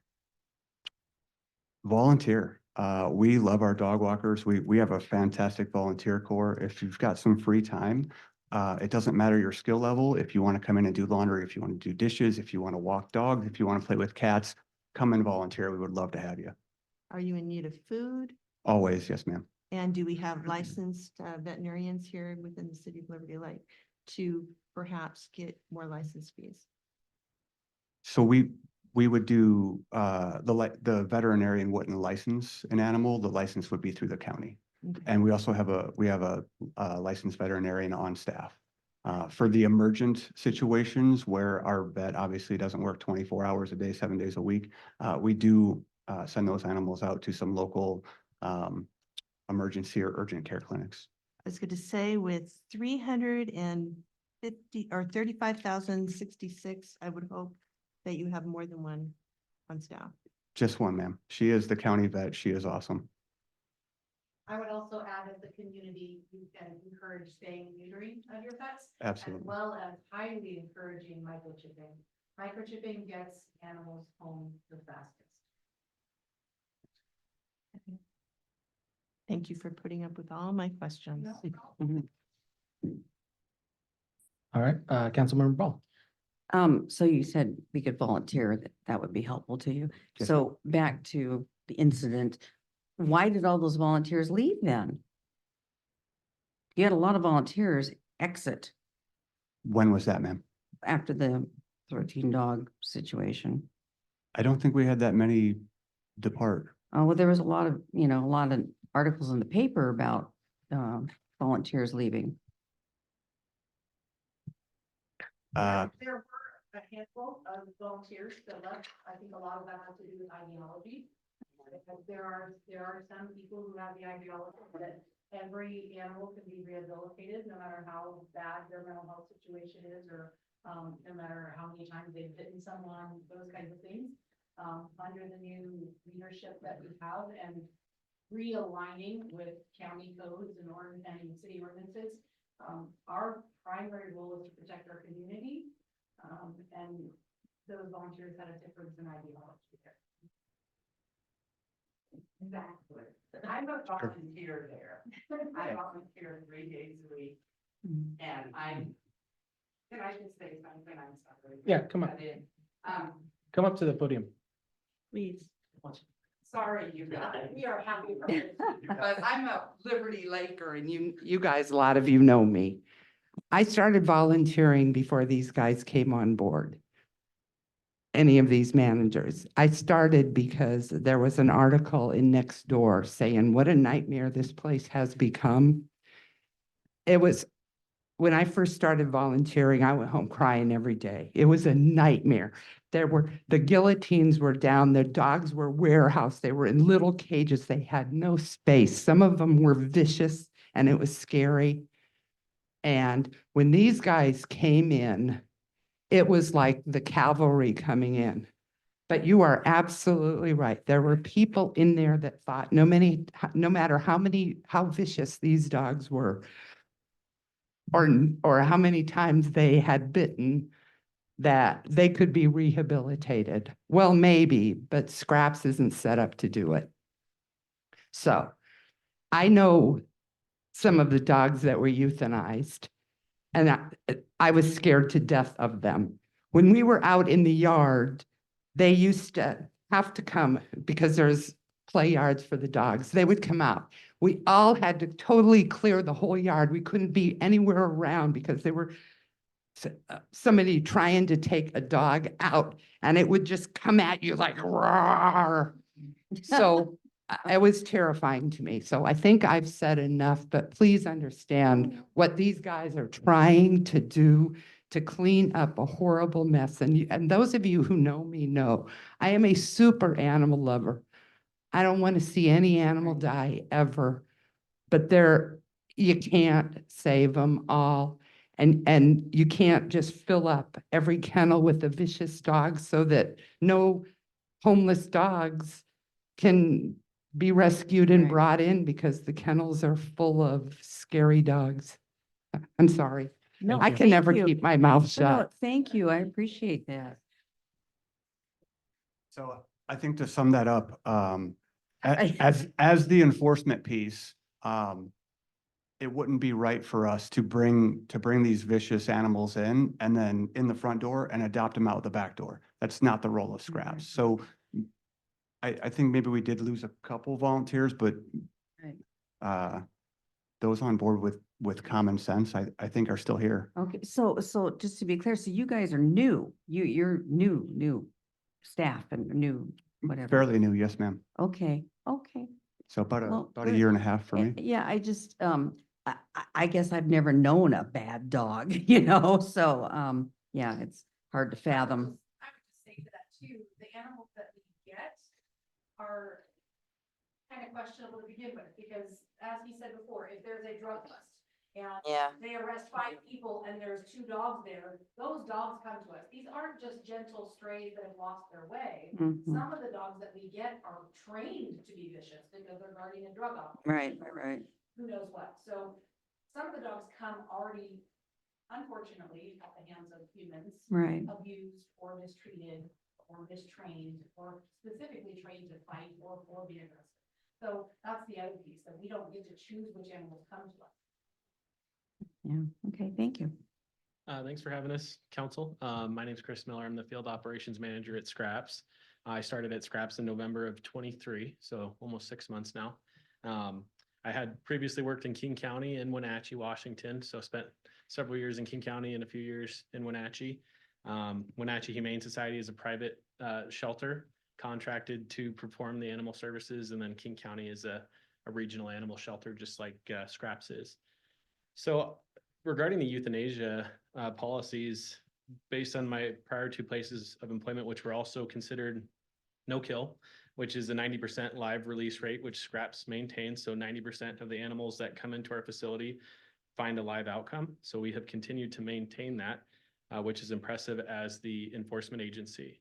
My animal protection officers are a very dedicated group of individuals. They are tasked with investigating and enforcing the dangerous dog laws. So if the dog is out, bites somebody or mauls somebody, our officers go out and investigate. If these animals are declared legally potentially dangerous or dangerous, they may be seized and brought to Scraps. And so there are restrictions imposed on those animal owners that they either need to come in compliance with or petition. So as the regional animal control facility, we are also getting all these legal cases where these animals are impounded because of an aggressive history. So that is unique to the other shelters in our region. And we're still able to maintain that 90% live release rate. And as far as our euthanasia practice, we have a pathways team, which is unique from the other two facilities that I spent years working at, where there's a member of each department. So a member of the shelter team, a member of the veterinary team, a member of the animal protection officer team, and then the two members of our canine enrichment team who, essentially modify behavior and train the dogs. So every single one of us, when it comes to the disposition of any of these animals, has a voice to advocate for them or to express our concerns for them, which leaves us with an evenly balanced decision and fair decision for this animal, and also a fair decision for the public. The group of individuals that is advocating against us regarding our euthanasia policies believe that, any behavior dog can be treated, right? And so the thing is as the shelter responsible for intaking strays for the entire region, we have to maintain space for all of the other animals in our care. So in this circumstances, we really need to be thinking about the neighbors of the person that would potentially be adopting this animal. And if we have a group of individuals, one that's training animals, one that's caring for these animals, one that's enforcing the laws, if there's a disagreement on how these animals should be or should not be adopted out, this discourse is taking place in the pathways meeting, and it's a unanimous decision on the outcome of these animals. So it's unfair, the statements that are being made against this facility. The entire team, the shelter staff, the volunteers, the animal protection officers are dedicating every single day to care for animals and to find the best outcomes possible for the animals and the community. So I did run the numbers. Jess had me figure out the service goals standards. It's part of the contract. So last year we had 110 calls for service in Liberty Lake. There is a 24-hour response time goal or a 48-hour response time goal. So priority calls have a 24-hour response time. Low priority have a 48-hour response time. So last year we had 25 high priority calls, which is that 24-hour response time goal, and we met 100% of that response time goal. The low priority calls were 85 last year for 2023, and we met 88% of that 48-hour response time goal. So far this year, so we've updated our priority response time goals as an agency. So instead of having a 24-hour and a 48-hour service goal standard, internally we've actually increased that expectation. So we have a structure where it's priority 1 through 5. So priority 1 is a 1-hour response time goal. Priority 2 is a 2-hour response time goal. Priority 3 is a 4-hour response time goal. 4, 24 hours, and then 5, 48 hours. So there are situations where there's an aggressive animal, and putting a 24-hour goal to that is really not beneficial for the public. Like if you're having an active animal aggressive incident or an animal severely injured and needs help right away, like 24 hours isn't doing that animal justice, so those higher urgency calls have a 1 or 2 priority associated to it. And so with this updated priority schedule, which we implemented slightly before the new year, but I ran the numbers for the new year. So our priority 1 goals, so the 1-hour response time in Liberty Lake, we had one of those calls in Liberty Lake, and we met the response time goal. Priority 2s, we had 6 of those calls, so a 2-hour response time. We met 83%, so 5 out of those 6 calls, we hit that 2-hour mark. The priority 3 calls, which is that 4-hour response time, we had 4 calls. We hit all 100% of those calls. Priority fours, which is the 24-hour, we hit 100% of that. And then we get to the priority 5, which is the 48-hour response time, we hit 73% of those. So I don't expect my officers to hit 100%. I mean, we're a regional facility. I do expect them to hit the higher priority calls, right? Because those are the urgent ones. So like the cat trespassing complaints, the barking complaints, those are going to take that second tier, that 48-hour response. So when they're trying to kind of plow through their calls, if they get an injured dog hit by a car that's still alive, needs transport to vet, they're going to, you know, basically deter from their barking complaint and go handle that. So when I ran these numbers, I was, you know, excited. It's not a high call volume relative to a lot of our other contracted areas, but I am impressed with their work. There's still room for improvement, but overall, we're doing a great job. So if you guys have any questions for field services, I'd be happy to answer any questions. I think we're good. Okay, thank you. Hello, I'm Nick Hobbs Doyle. I oversee shelter operations, which would include animal behavior, foster, love to answer questions about foster, and just overall animal welfare within our shelter and shelter space.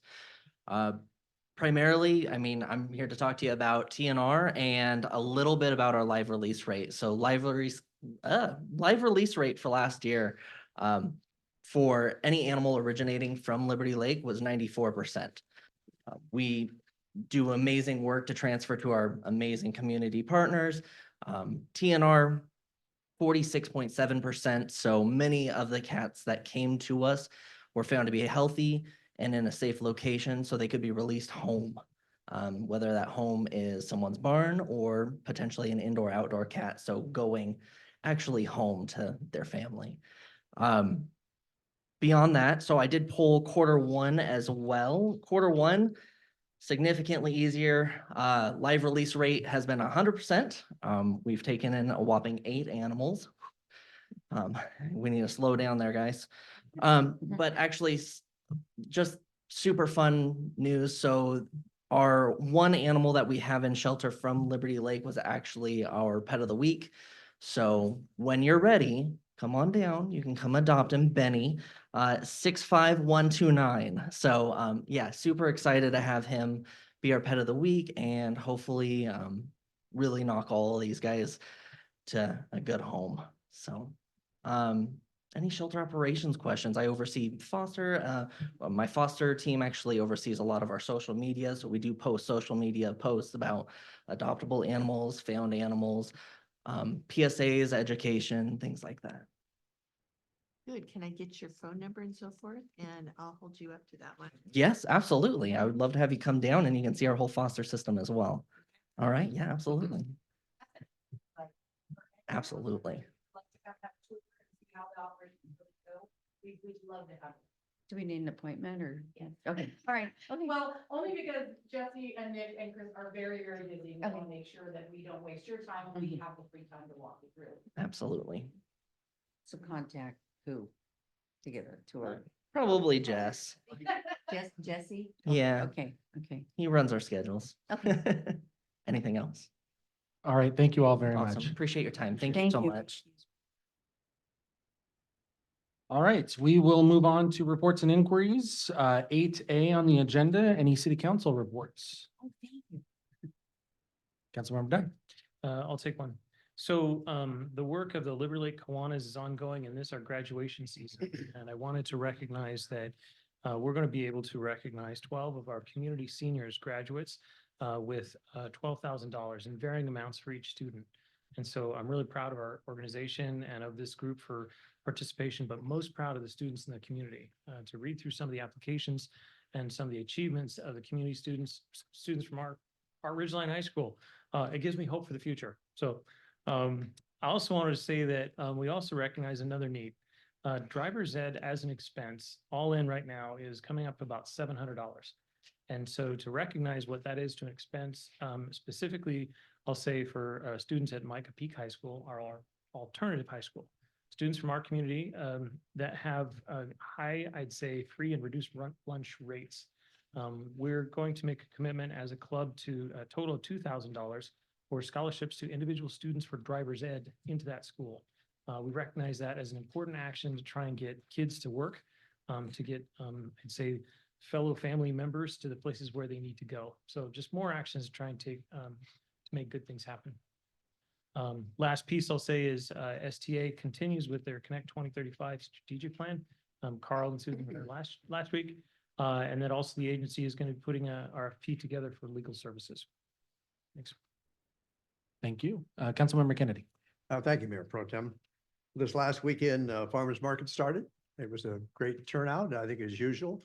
A lot of vendors there. I can see we have a lot more space for vendors that could show up. Robin, who was with the Community Engagement Committee, was there. Very advantageous, talking to the citizens. Councilman Dunn and Mayor Kamiskas, myself, were there. It's great to see the folks who come in and ask the questions. But I must say that the number one thing that brings them in that booth is the back curtain that is there, that because individuals want to see where they live within the city. It's easy to look at and say what's happening in this part of the town. We can immediately go over there and say, this is the square footage, or this is what's happening here. And it's really an advantage to have that over the last few years. Encourage everybody else who wants to have an opportunity to visit with the public. It's a great place to go. Thank you. Thank you, Councilmember Kennedy. Any other council reports? Councilmember Spencer. I'll hop in. So a couple weeks ago, I think it was a day or two after our last meeting, Councilmember Dunn and I were both in attendance at the ribbon cutting for Mode. Sounds like they're doing some pretty amazing things over there and should be a great benefit to the community. Also, I believe the mayor and I were in attendance on Saturday at the event for the Hometown Heroes. And many of you may have seen them already putting those banners up. So I'm excited to see those. And there was, I believe, another 20 some banners or 30 somewhere in there. So a lot more. We've got a lot of banners up, and it's pretty exciting. Pretty unique thing for our area. Anybody else? Councilmember Ball. A few days after our last meeting, I went to the open house at the new Liberty Lake Water and Sewer District building. And I know Mark was there. It is absolutely phenomenal what they've done. It's a really nice building. I had a personal tour by one of the guys there. And I'm just so impressed with Liberty Lake Sewer and Water. They're just such a wonderful organization. I'm so impressed with them. If you get a chance, go over there and take a look. It was pretty cool. All right, anyone else? Councilmember Van Orman. Yes, got an email from one of our residents, I believe, and of course I belong to the Lions Club, and we're always looking for things to help out for sight impaired, hearing impaired, collecting eyeglasses and hearing aids. This one was a little different. It was actually asking the city council if we could help out with Sightscape right here in Aware. And I wasn't sure what any of those programs were until I looked them up. Basically, it's trying to maneuver around the city and being sightless. And there's some fabulous things out there that would really help those that are impaired to get around the city. Now it's a matter of figuring out how much they cost and if there's other things out there that we can help out with. But a shout out to Kimberly Young. We'll do what we can as far as looking it out to see what those options are. All right, anyone else? All right, we will move on to the mayor's report. Mayor's not here. As I mentioned, she's a little bit under the weather, so we will move on to the city administrator report. Mark. All right. Thank you, Mayor Pro Tem. Members of the council, if you look down your list of events and reminders there are several that I want to draw your attention to. We've got 3 sessions left of this round of the City Academy. And this coming Thursday, we are going to be out at the Public Works Yard to show our Academy students all about public works and parks. And then we will go on to the 911 Center on May 30th and round it out with a trip to the police department on June 6th. And then we'll bring all of the graduates here for their ceremony on the city council meeting on, I believe it's June 18th. And the Public Works session ties in with the fact that we are in National Public Works Week.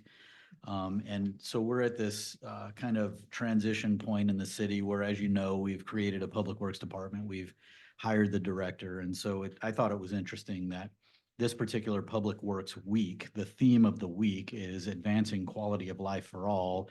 And as you'll remember, one of our strategic plan priorities is quality of life and connectedness. And so those two things kind of dovetail together. And as we get ready to transition into the phase of the city where we have a fully functioning public works department, I thought it was appropriate to point that out. If you'll look at, or as you have looked at the reports, the departmental reports that we'll have a chance to talk about later on my report, several of the items on both the operations and maintenance report and the planning and engineering report fall into the public works realm. And so we see things like street maintenance. We talked about the stormwater master plan earlier. All of the stormwater and swale maintenance would fall in public works. The right-of-way maintenance, traffic control maintenance, all of those things, facilities maintenance, capital plan implementation, all of those things are going to be the responsibility of our incoming Public Works Director and his staff. And so it's exciting to be on the front edge of that and recognize that we have a lot of folks out there already doing this work, and they do a great job on a day-to-day basis. Moving down, Councilmember Spencer mentioned the installation of the Hometown Heroes banners. I believe they're up to 60 installed now. I'm not sure how many they have left, but that'll be ongoing until they're done, which will take us into the weekend where the Memorial Day events begin, and they'll go through the 24th, or from the 24th to the 27th. And I think the flagship event there is the Pancake Breakfast, which is that Monday morning at 8:30 at Pavilion Park. On June 1st, this is the third annual Liberty Lake 3-on-3 basketball tournament. And I'm not sure if this is a new event, but I definitely wanted to point out that if you're interested in going out and seeing the police versus the fire game, that is happening on June 1st. And I believe, I heard a rumor, I'm not sure if this is true, but I think the deputy chief is the starting point guard on this team. And he's shaking his head. So that was not an accurate rumor. So that's going to go on June 1st. Followed a week later by the court and skate park dedication, again out at Pavilion Park. And then a little farther out, we've got the AWC annual conference. There are still spots open if you're interested in attending that. I know it's on the other side of the state, but work with Kelsey and she'll get you registered. And then finally, we have a location for our city council retreat. We're going to be in the Trailhead Rotary Room on June 26th. And we'll get you more information here in the weeks to come about the agenda. Before we transition to the reports, any questions about those reminders? All right, very good. So department reports. We had a late arrival that we've sent to you via email, but are there any questions regarding the departmental reports that we can help answer for you? Seeing none, moving on to a quick briefing. We've now passed the filing deadline for the election, general election that's going to be in November. We'll have primaries before that. But we have a lot of contested races this year. It's a presidential election year. We've got a U.S. Senate seat, U.S. House seat, governor, public instruction, attorney general, insurance commissioner, and then we have our state legislature, both positions in the 4th district in the House, the Senate seat, and then we have at least 3, maybe 4 ballot measures. And so all of this spells signs. And so I wanted to just remind everyone that we have an ordinance, and it's actually in our development code. It's a codified code in our development code, which is section 10-3E-5. And it essentially governs how and where political campaign signs can be placed. And signs have to be permitted, but they're also allowed to be placed on private property with the consent of the property owner, but they shall not be located on public property. And there's the best way to determine where public property and private property intersect is to go on the Scout map, the Spokane County map that shows all of the parcel information. It'll show a pretty good representation of the property lines. As we talked about last November, if it's close enough for us to have to get out a tape measure, we're not going to worry about it. But if there are signs that anyone feels are clearly in the right of way and they want to have us take a look at them, the easiest way is to call City Hall, make a report, and our staff will go out and make an assessment. And if they are in the right of way and in fact need to be removed, we will remove them and put them in the container out here on City Hall property.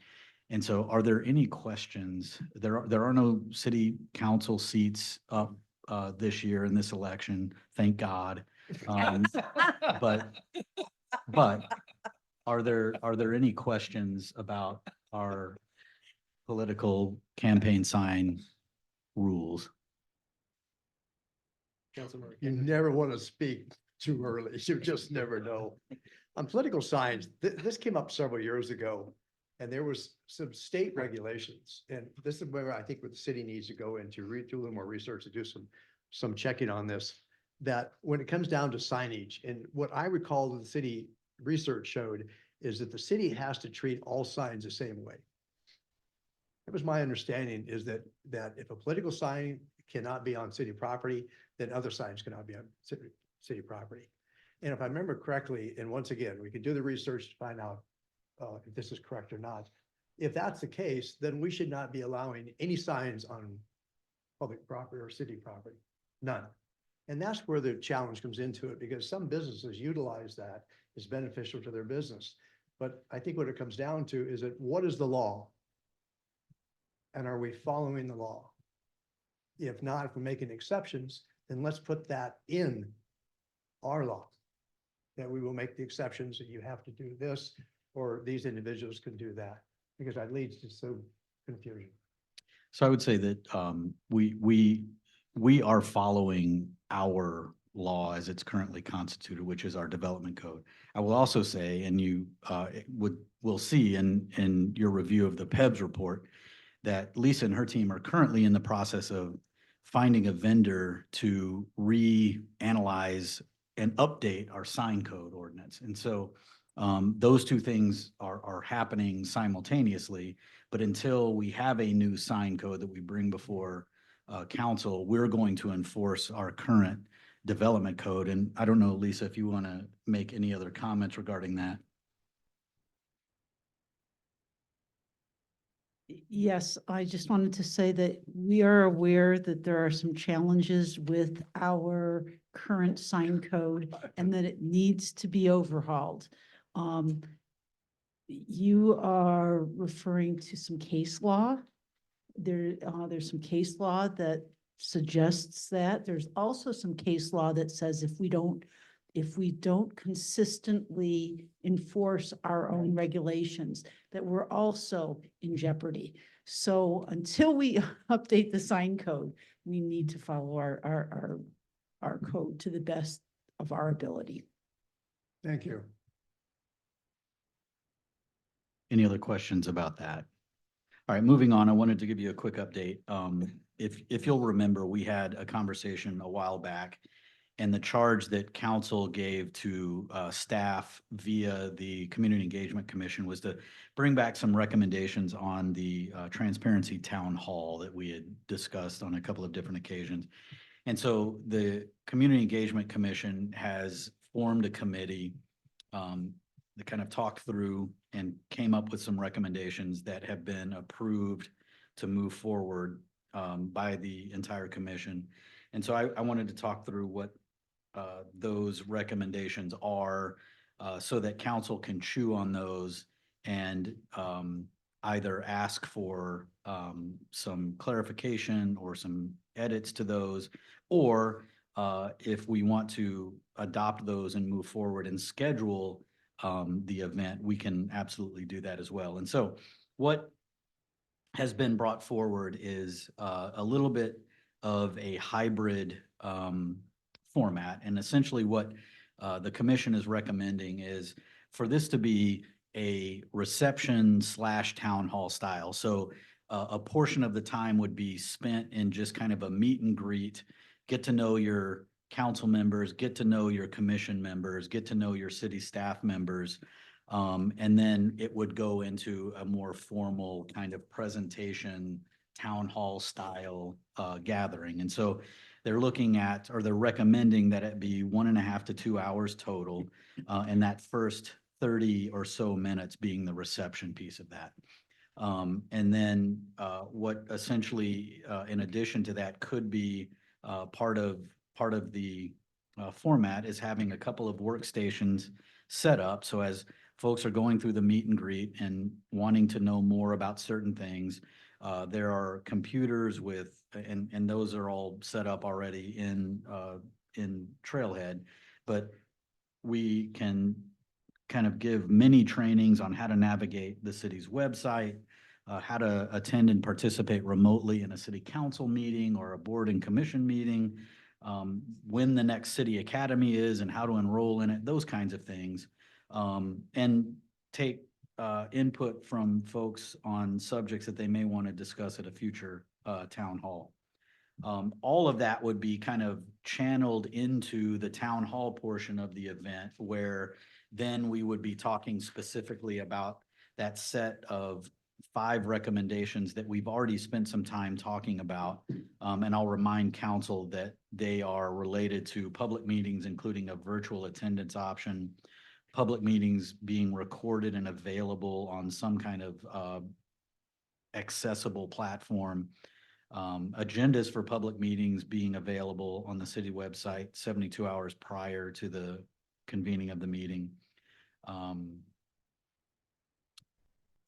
Policy changes or proposals where the city council or an affiliated board or commission are made available in written form and included in agenda packets.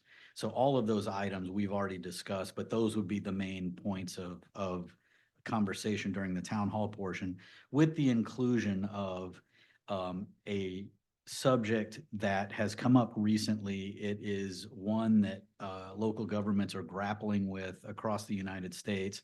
Washington state law has some guidance on this, but it is essentially the question about remote public comment at public meetings, whether council has the desire, the public has a desire for that to continue or not.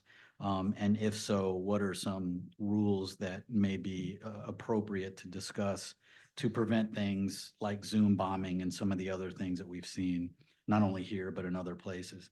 And so that is essentially the format and the subject matter that the commission has recommended. And this would all be branded or advertised under the guise of a tagline called Transparency in Action: How to Build Trust in Local Government, because that's what this is really about. It's a trust building exercise through the discussion of things that can help make our operations as a governing body more transparent.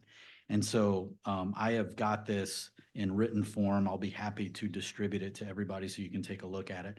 But that, in essence, in summary, is what the commission is recommending for the follow-up for this town hall style get together. I was just going to jump in and say, that I think that's a great idea. I'd be glad to participate, and I know many other council members probably would be as well. So, yeah, Councilmember Kennedy. Thank you, Mayor Pro Tem. Is there any possibility of some idea of what date this could be, what month? So originally we had talked about targeting a June 1st delivery. And at this point, we had some challenges arriving on a date for the city council retreat. And so in light of that, and in light of the fact that we're at May 21st, I don't think we're going to be able to hit June 1st. And so I guess the question is, there's been some discussion about whether attendance for anything in the summer months is going to be as high as it would be otherwise. And so I guess the first question is this something that we must do earlier rather than later? Can we wait until, say, after summer so that we can potentially boost attendance? Or is this something that we want to slot in sometime after the retreat in July or potentially early August? Councilmember Ball.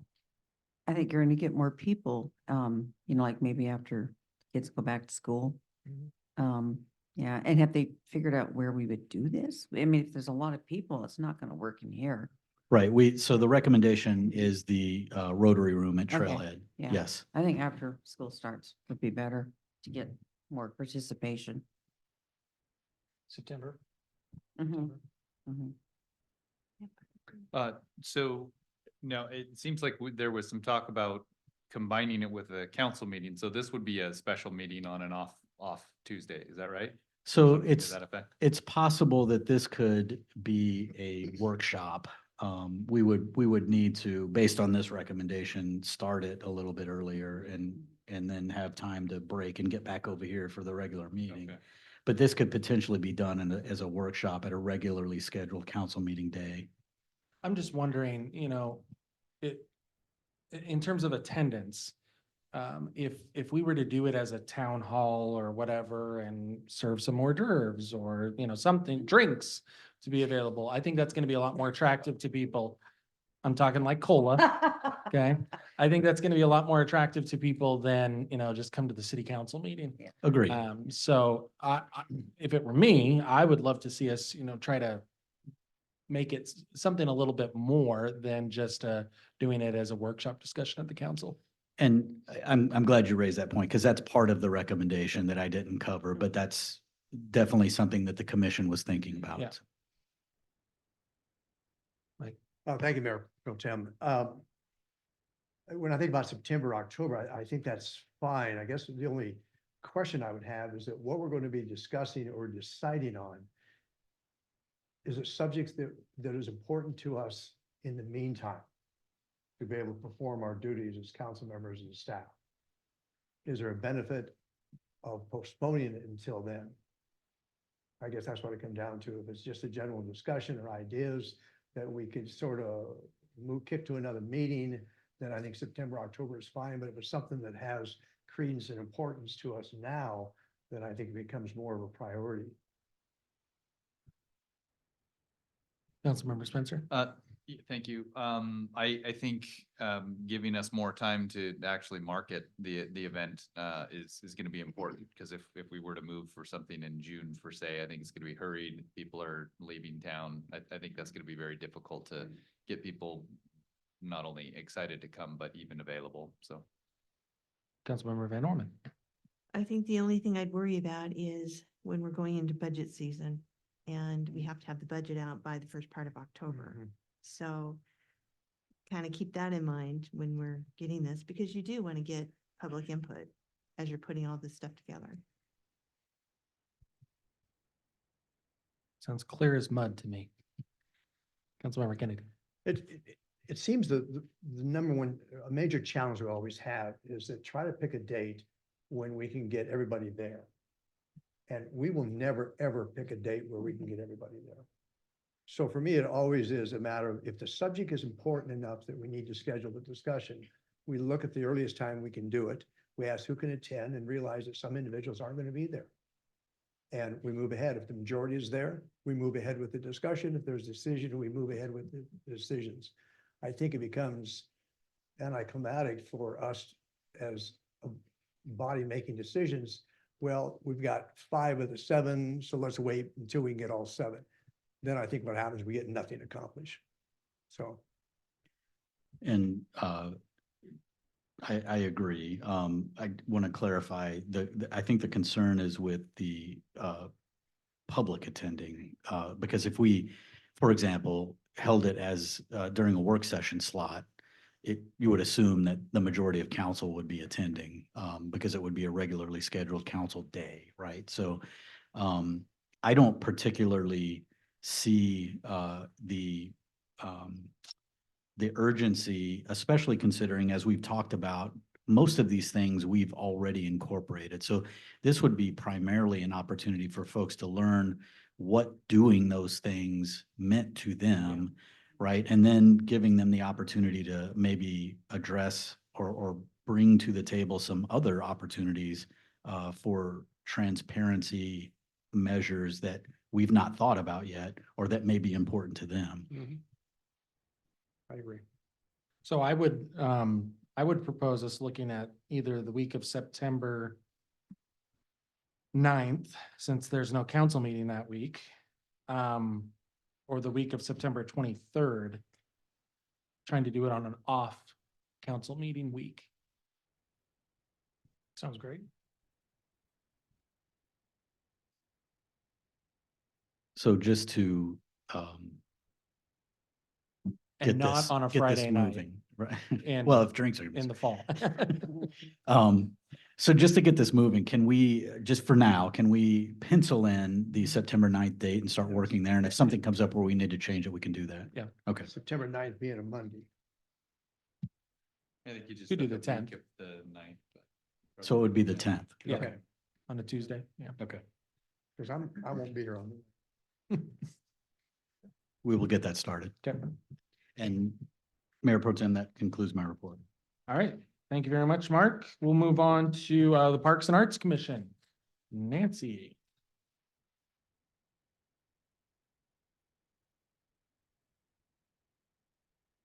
Good evening, Pro Tem and Council.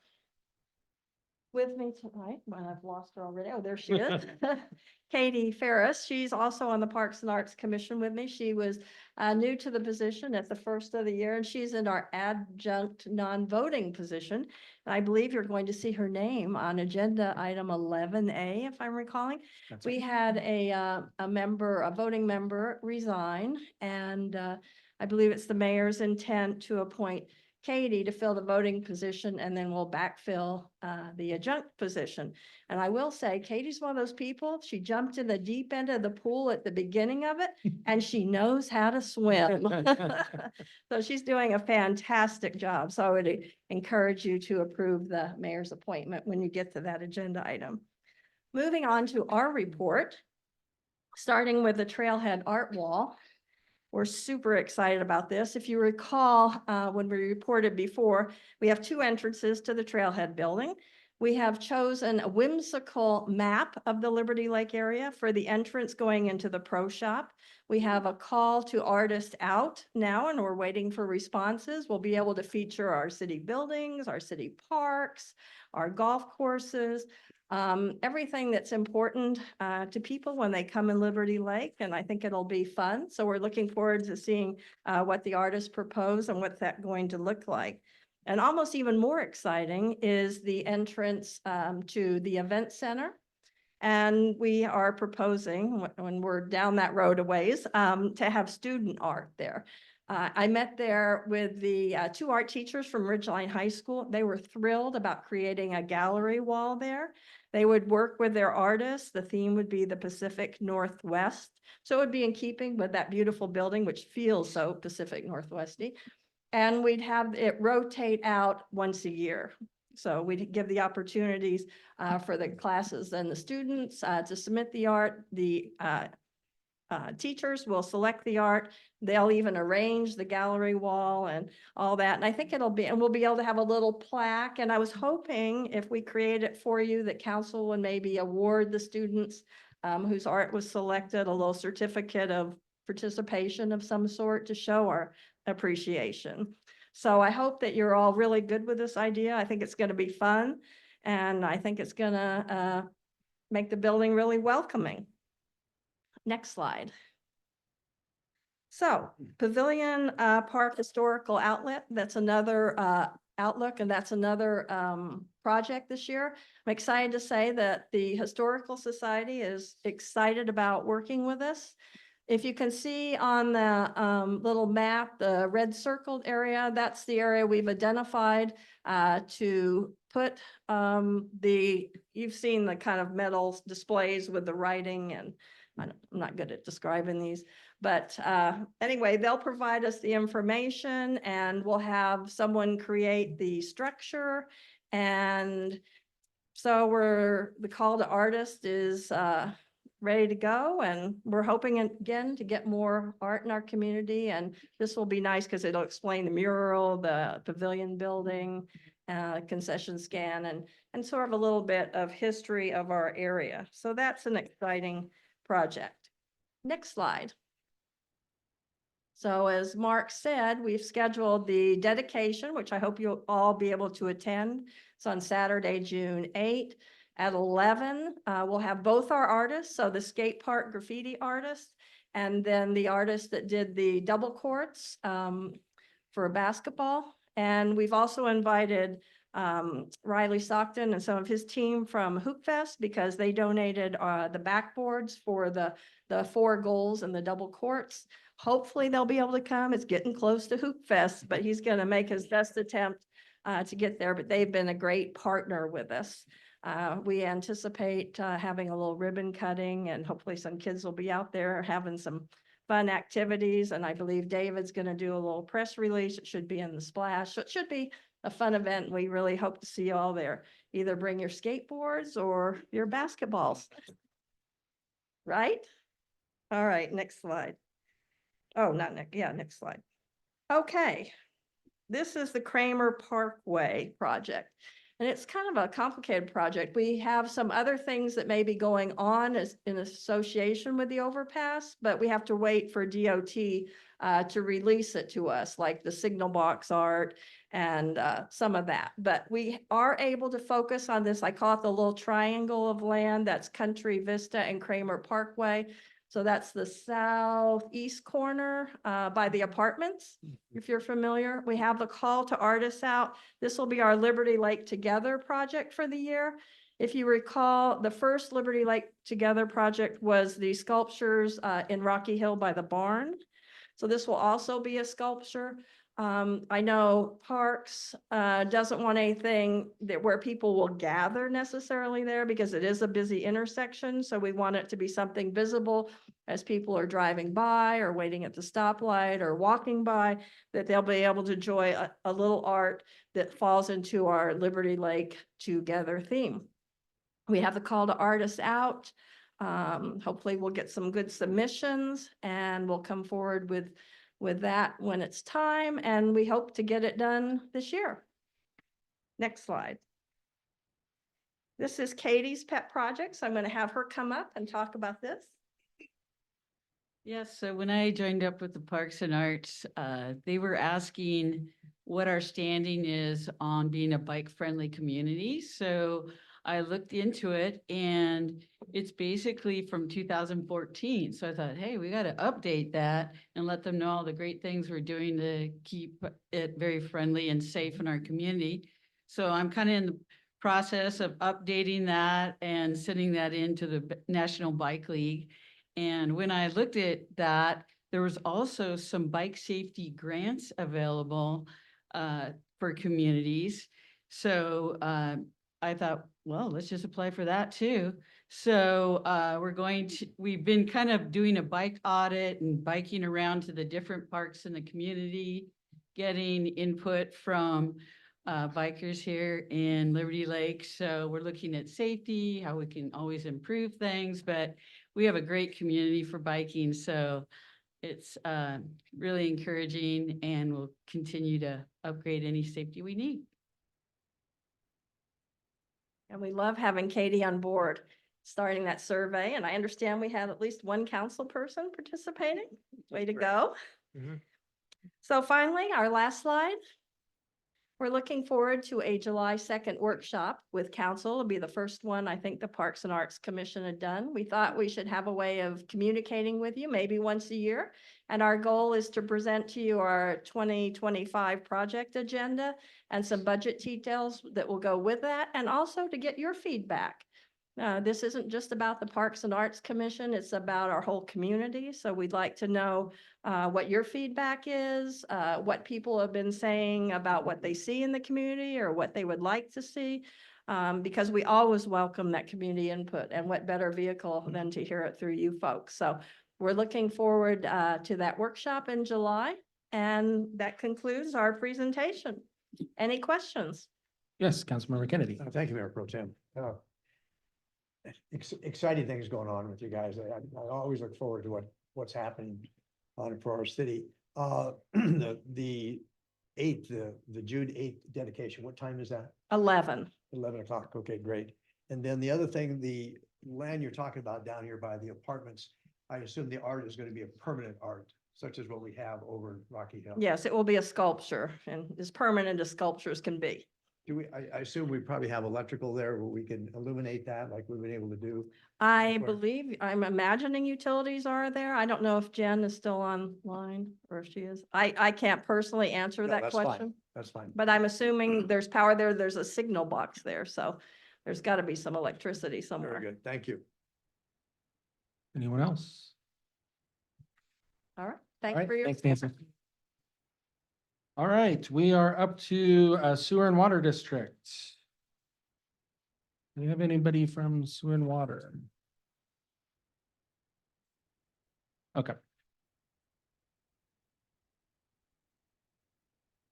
Do we know who it is? Bill Genoway. Okay, Bill Genoway, are you on the line? Can you hear us?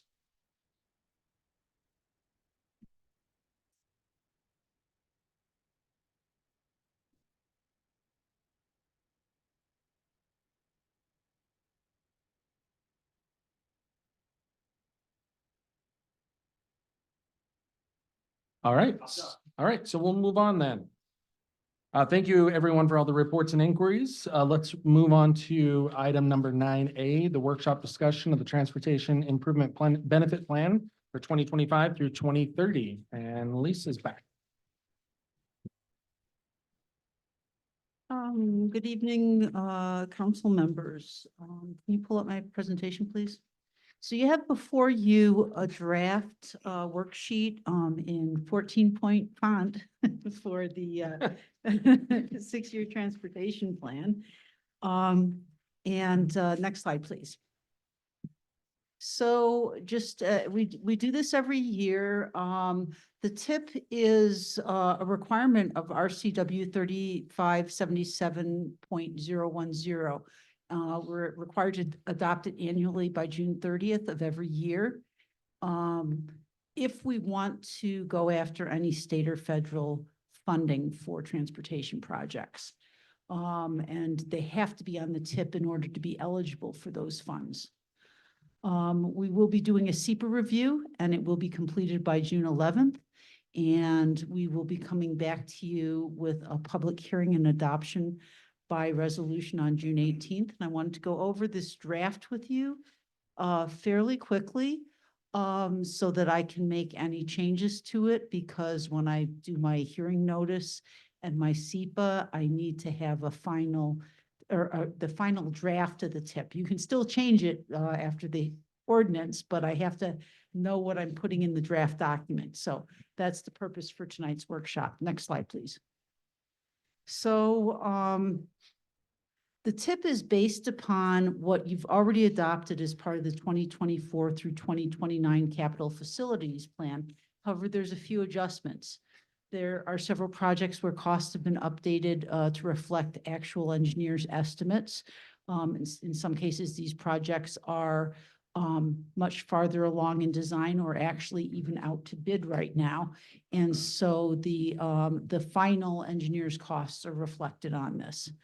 Also, the timing for some of our TIF lift eligible items has been adjusted by the project sponsors. Those are the big changes this year. And you'll note that we have adjusted the cost estimates for the Country Vista Boulevard, Appleway Avenue intersection improvements and the Appleway overlay. That project actually, we have a bid opening tomorrow for that. So, so it's been adjusted based upon the engineer's estimates.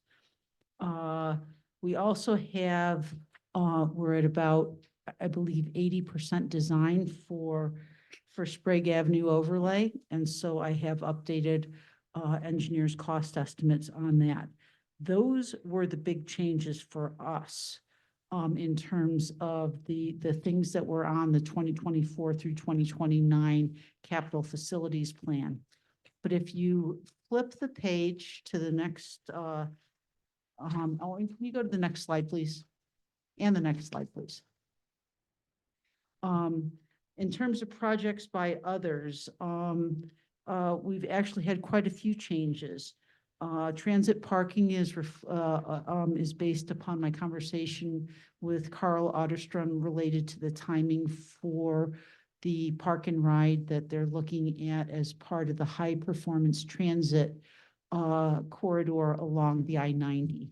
And they are looking probably to purchase the property within the next year to 18 months. So that's reflected on there. Also, the Cataldo Avenue extension and connection, talking with Doug Yost with Centennial Properties.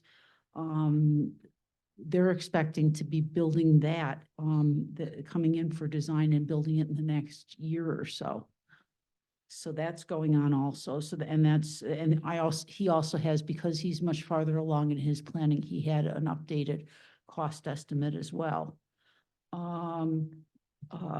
The Indiana Avenue extension, so this is extending Indiana west or east, excuse me, east past the sewage treatment plant and into Trutina.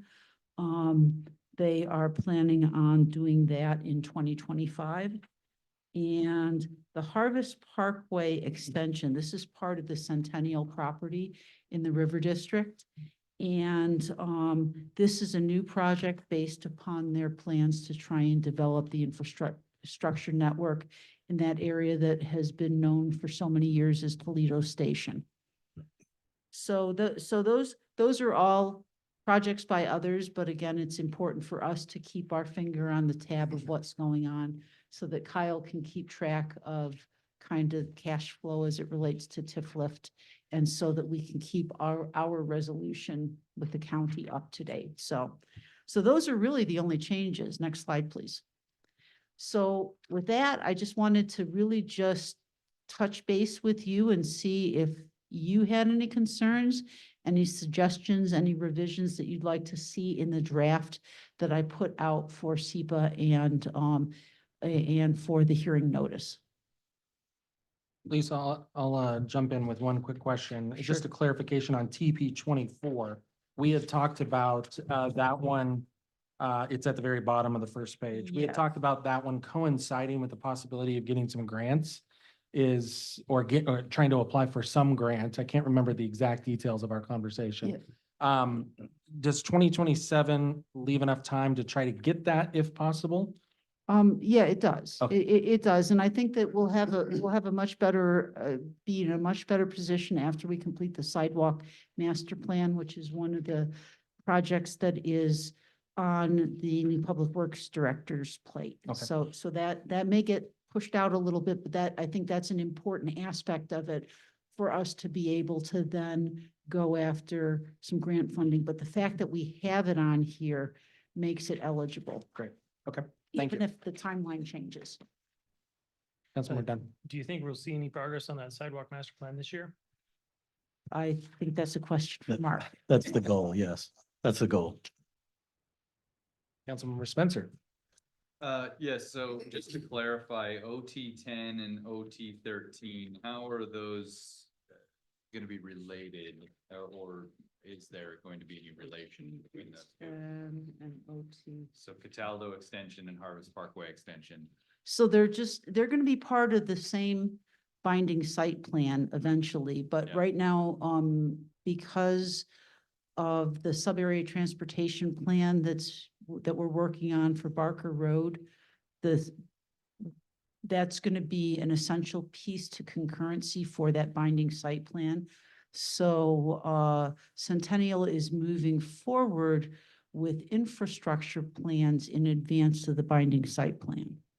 And so it will have something to do with it, but it's really just taking, if you think about how Harvest Parkway now wraps around Selkirk Middle School, the concept is that it would actually we'd have to actually rename the part that wraps around, because the concept is that Harvest Parkway would extend all the way down to Cataldo. So that's a new project based upon the work that Centennial has done in planning for their binding site plan. Councilmember Dunn. So it's reasonable to assert that Cataldo would be connected to Harvest Parkway in that binding site plan. Yes, it will also be connected to Mission Avenue and may at some point also be connected to Kramer Parkway. Thanks. And does that impact what the hub can do or can't do with their expansion? It actually benefits the hub expansion greatly by creating a better transportation networks so that it's not all the traffic has to go through the Barker Road roundabout Yeah. to get there. Yeah, okay. Any other questions for Lisa? Great, thank you all. Thank you.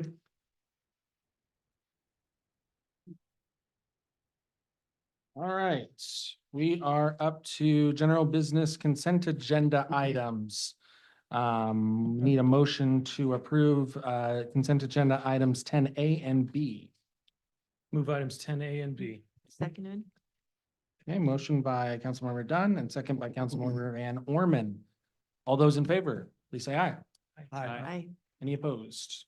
Passes 6-0. Thank you all.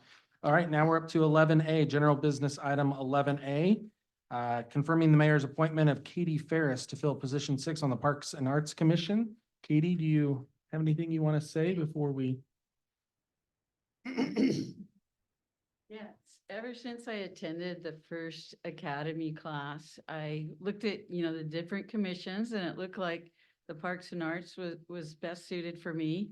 I have a background in recreation and I'm really excited about getting involved, and I've helped out a lot with bike safety education with the Central Valley School District and in collaboration with the fire department. So I think I'll have a lot to offer, and I'm really excited about getting to know all the people here that really care about our community. So. All right, any questions for Katie? All right, hearing none, we'll take a motion to approve the mayor's appointment to the Parks and Arts Commission. Move the appointment of Katie to the Arts and Parks Commission. Second. Second by Councilmember Ball. Any discussion? I Okay, just want to say I'm really grateful for the volunteers in our community. Thank you. all those in favor of approving the appointment, please say aye. Aye. Any opposed? All right, passes 6-0. All right, now we're on to general business item 11B, which is the Parametrics Appleway Overlay Design Task Order Amendment Number 1. Councilmember Kennedy. Thank you, Mayor Pro Tem. I asked that this be put in here for discussion, but since asking for that, the question I had has been answered. Okay. Any other questions or comments about this one? All right, we'll make a motion then to approve general business action item 11B, the Parametrics Appleway Overlay Design Task Order Amendment Number 1. Need a second. Second. Second by Councilmember Spencer. All those in favor, please say aye. Aye. Any opposed? All right, 6-0. Thank you very much. Parametrics, general business item 11C, Parametrics On-Call Plan Review Task Order Amendment Number 3. Councilmember Kennedy. Thank you, Mayor Pro Tem. I had a question on that. I was reading here that we allocated $40,000 in January for 2024 while we're in the process of filling that city engineer. Now, I know we've hired one coming on board, so we're looking at additional $20,000. Now, my question is, how long will the 40,000 plus additional 20 carry us? So it should carry us certainly through the end of the year. And let me just pause for a second. Even before we lost our engineer, we had this in place because it's necessary for workload balancing, that sometimes we have a lot of very technical engineering reviews. In fact, we have quite a few going on right now. It's been a lifesaver for the last year that I have not had an engineer, and they have really stepped up to the plate. But even with the new engineer coming on board, first of all, they will be helping me to onboard this new engineer. He is a PE, but his background is more geotechnical, so he's had exposure to all of this. But again, we want to make sure that he's brought up to speed on the city code standards and policies and how we do these reviews. It's also going to be important ongoing for just the workload balancing. So again, I think we have a little less than 10,000 in that line right now, but I knew that we were getting close. And as I said, I do have a number of very intensive civil plan reviews going on right now with multiple reviews. But at this point, you feel fairly confident that that additional amount should carry us through the end of the year. Oh, it absolutely, it'll carry us to Excellent. the end of the year. Thank you. Thank you. All right, Um, any other questions? Yeah, Councilmember Ball. When does he start? He starts June 3rd.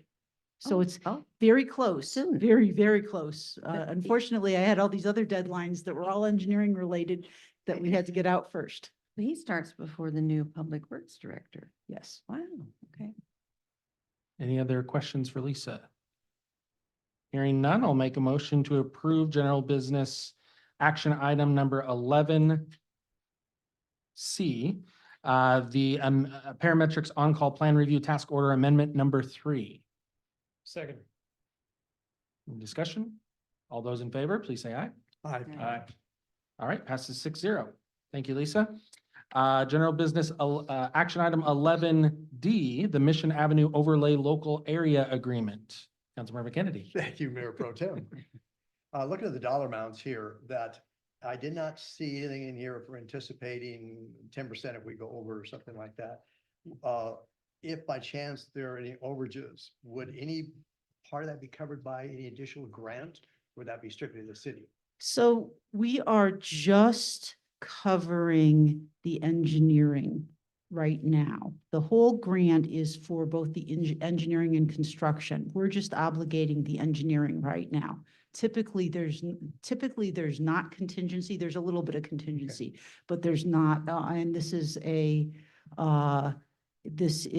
a cost plus not to exceed. So if there was something, if the scope changed, which was the case on Appleway, where we actually had a scope change because we had a stormwater issue Right. that we didn't know we had. Unless there's a scope change, there won't be any change orders on it. Thank you. Hearing no other questions for Lisa, I'll make a motion to approve general business action item 11D, the Mission Avenue Overlay Local Area Agreement. Second. Any comments? I have a question. Councilmember Ball. For Lisa, who's SRTC? I still, Regional Transportation. Spokane Regional Transportation Council. sorry. Acronyms. Okay. All those in favor, please say aye. Aye. Any opposed? All right, carries 6-0. Thank you. And finally, general business action item 11E, the donation approval for the Liberty Lake Police Department in the amount of $1,000 for a police department to go towards the development of traffic enforcement motorcycle unit. Councilmember Kennedy. Thank you, Mayor Pro Tem.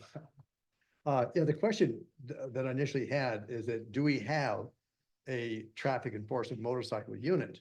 And so talking to our Darren here, prior, he said that he would get up and explain that. So I appreciate you doing this. No problem at all. Thanks, Councilman Kennedy. I just wanted to put out there that we had 2 motor units that actually are certified motor units within their previous assignments. And they came to us with an idea that if they could come up with the money or the funds available in order to start a motor unit, i.e. purchase a vehicle, purchase helmets, stuff that's required to make a motor unit, that we'd allow them to give the opportunity to try to do that. So that's what they're trying to do right now at this point. So they're looking at donations and looking at other agencies that might be willing to get rid of some of their older bikes in order to start that. And that's what we're allowing them to do at this point. So my assumption might be is that probably the 2025 in our budget, we might be looking at doing. It's probably not going to be in the budget. We possibly could put something in the budget Okay. for something along those lines. Yes, sir.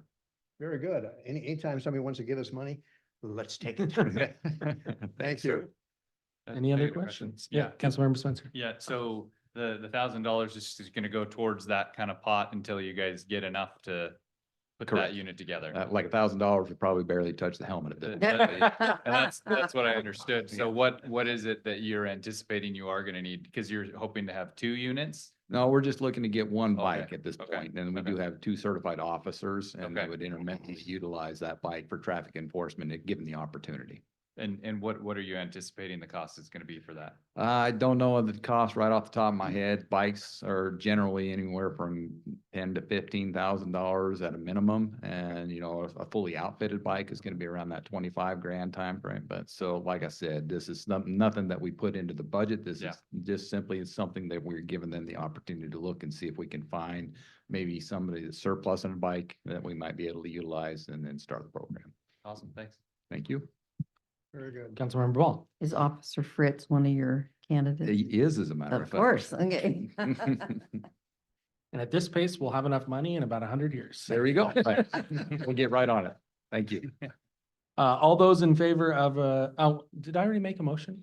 I don't think I made a motion on this one yet. Sorry. I'll make a motion to approve, general business action item 11E, the donation approval of $1,000 for the police department to go towards the development of a traffic enforcement motorcycle unit. Second. Second by Councilmember Kennedy. Any discussion? All those in favor, please say aye. Aye. Any opposed? Passes 6-0. Thank you. All right, so we're done with general business items. We'll move on to any council comments. Councilmember Kennedy. I just want a point of order. If I remember correctly, I do not believe that we voted on the excusing the mayor from the meeting. Oh, yes, thank you for So if we that. can interject that. Very fill our good. Minutes.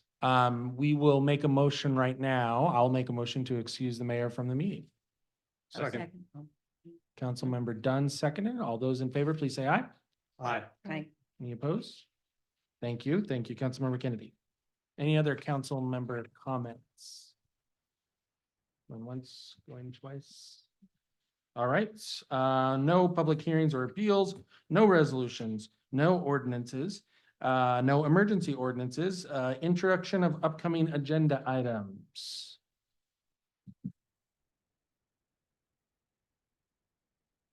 Mark, do you need anything from us specifically here? So as you look at the list, the top 2 items we had on the agenda tonight, we talked about coming back on the 4th for the stormwater rate study. And you'll see on there also on the 4th is a discussion about the ordinance review and policy oversight. Those 2 items really should be discussed together. So we're going to do that at the next meeting. Tentatively bringing back the code of ethics discussion on June 18th. The challenge there that I want to point out is that the mayor and I will both be joining that meeting remotely on the 18th. And so if we can have that discussion remotely, we'll do it. If not, we can push that as well. Then we have the retreat. And if you'll notice downstream of that, where is it? The city council committees and rules of procedure is planned to be included in that retreat discussion. So that would be taken care of there. And then we just talked about the proposed Transparency Act, which we've talked about scheduling on September the 10th. And so everything below that would just be something that at some point we would need to find space to slot into a date. Does anyone want to add or subtract from this list?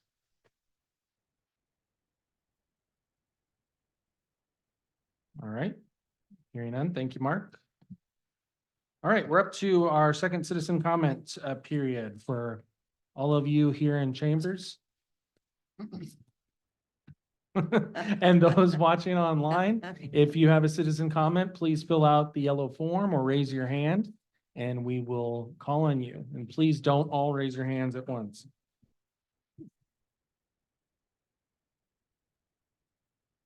Nada. All right. Going once, going twice. All right, thank you all very much. And we will now adjourn to executive session per RCW 42.30.110, 1C. No decisions will be made. And how much time do we need, Mark? We're going to say 20 minutes. Okay, we will be back at 9:23. Executive session will be extended another 10 minutes to, what was our number, Kelsey? Till 9:33. Thanks.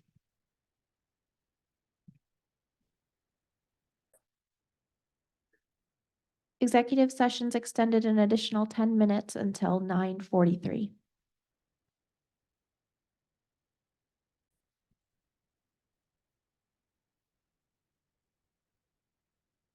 All right, we have adjourned from executive session and we've got nothing further on the agenda. And so long as there are no objections, we will adjourn the meeting. Thank you. Good night.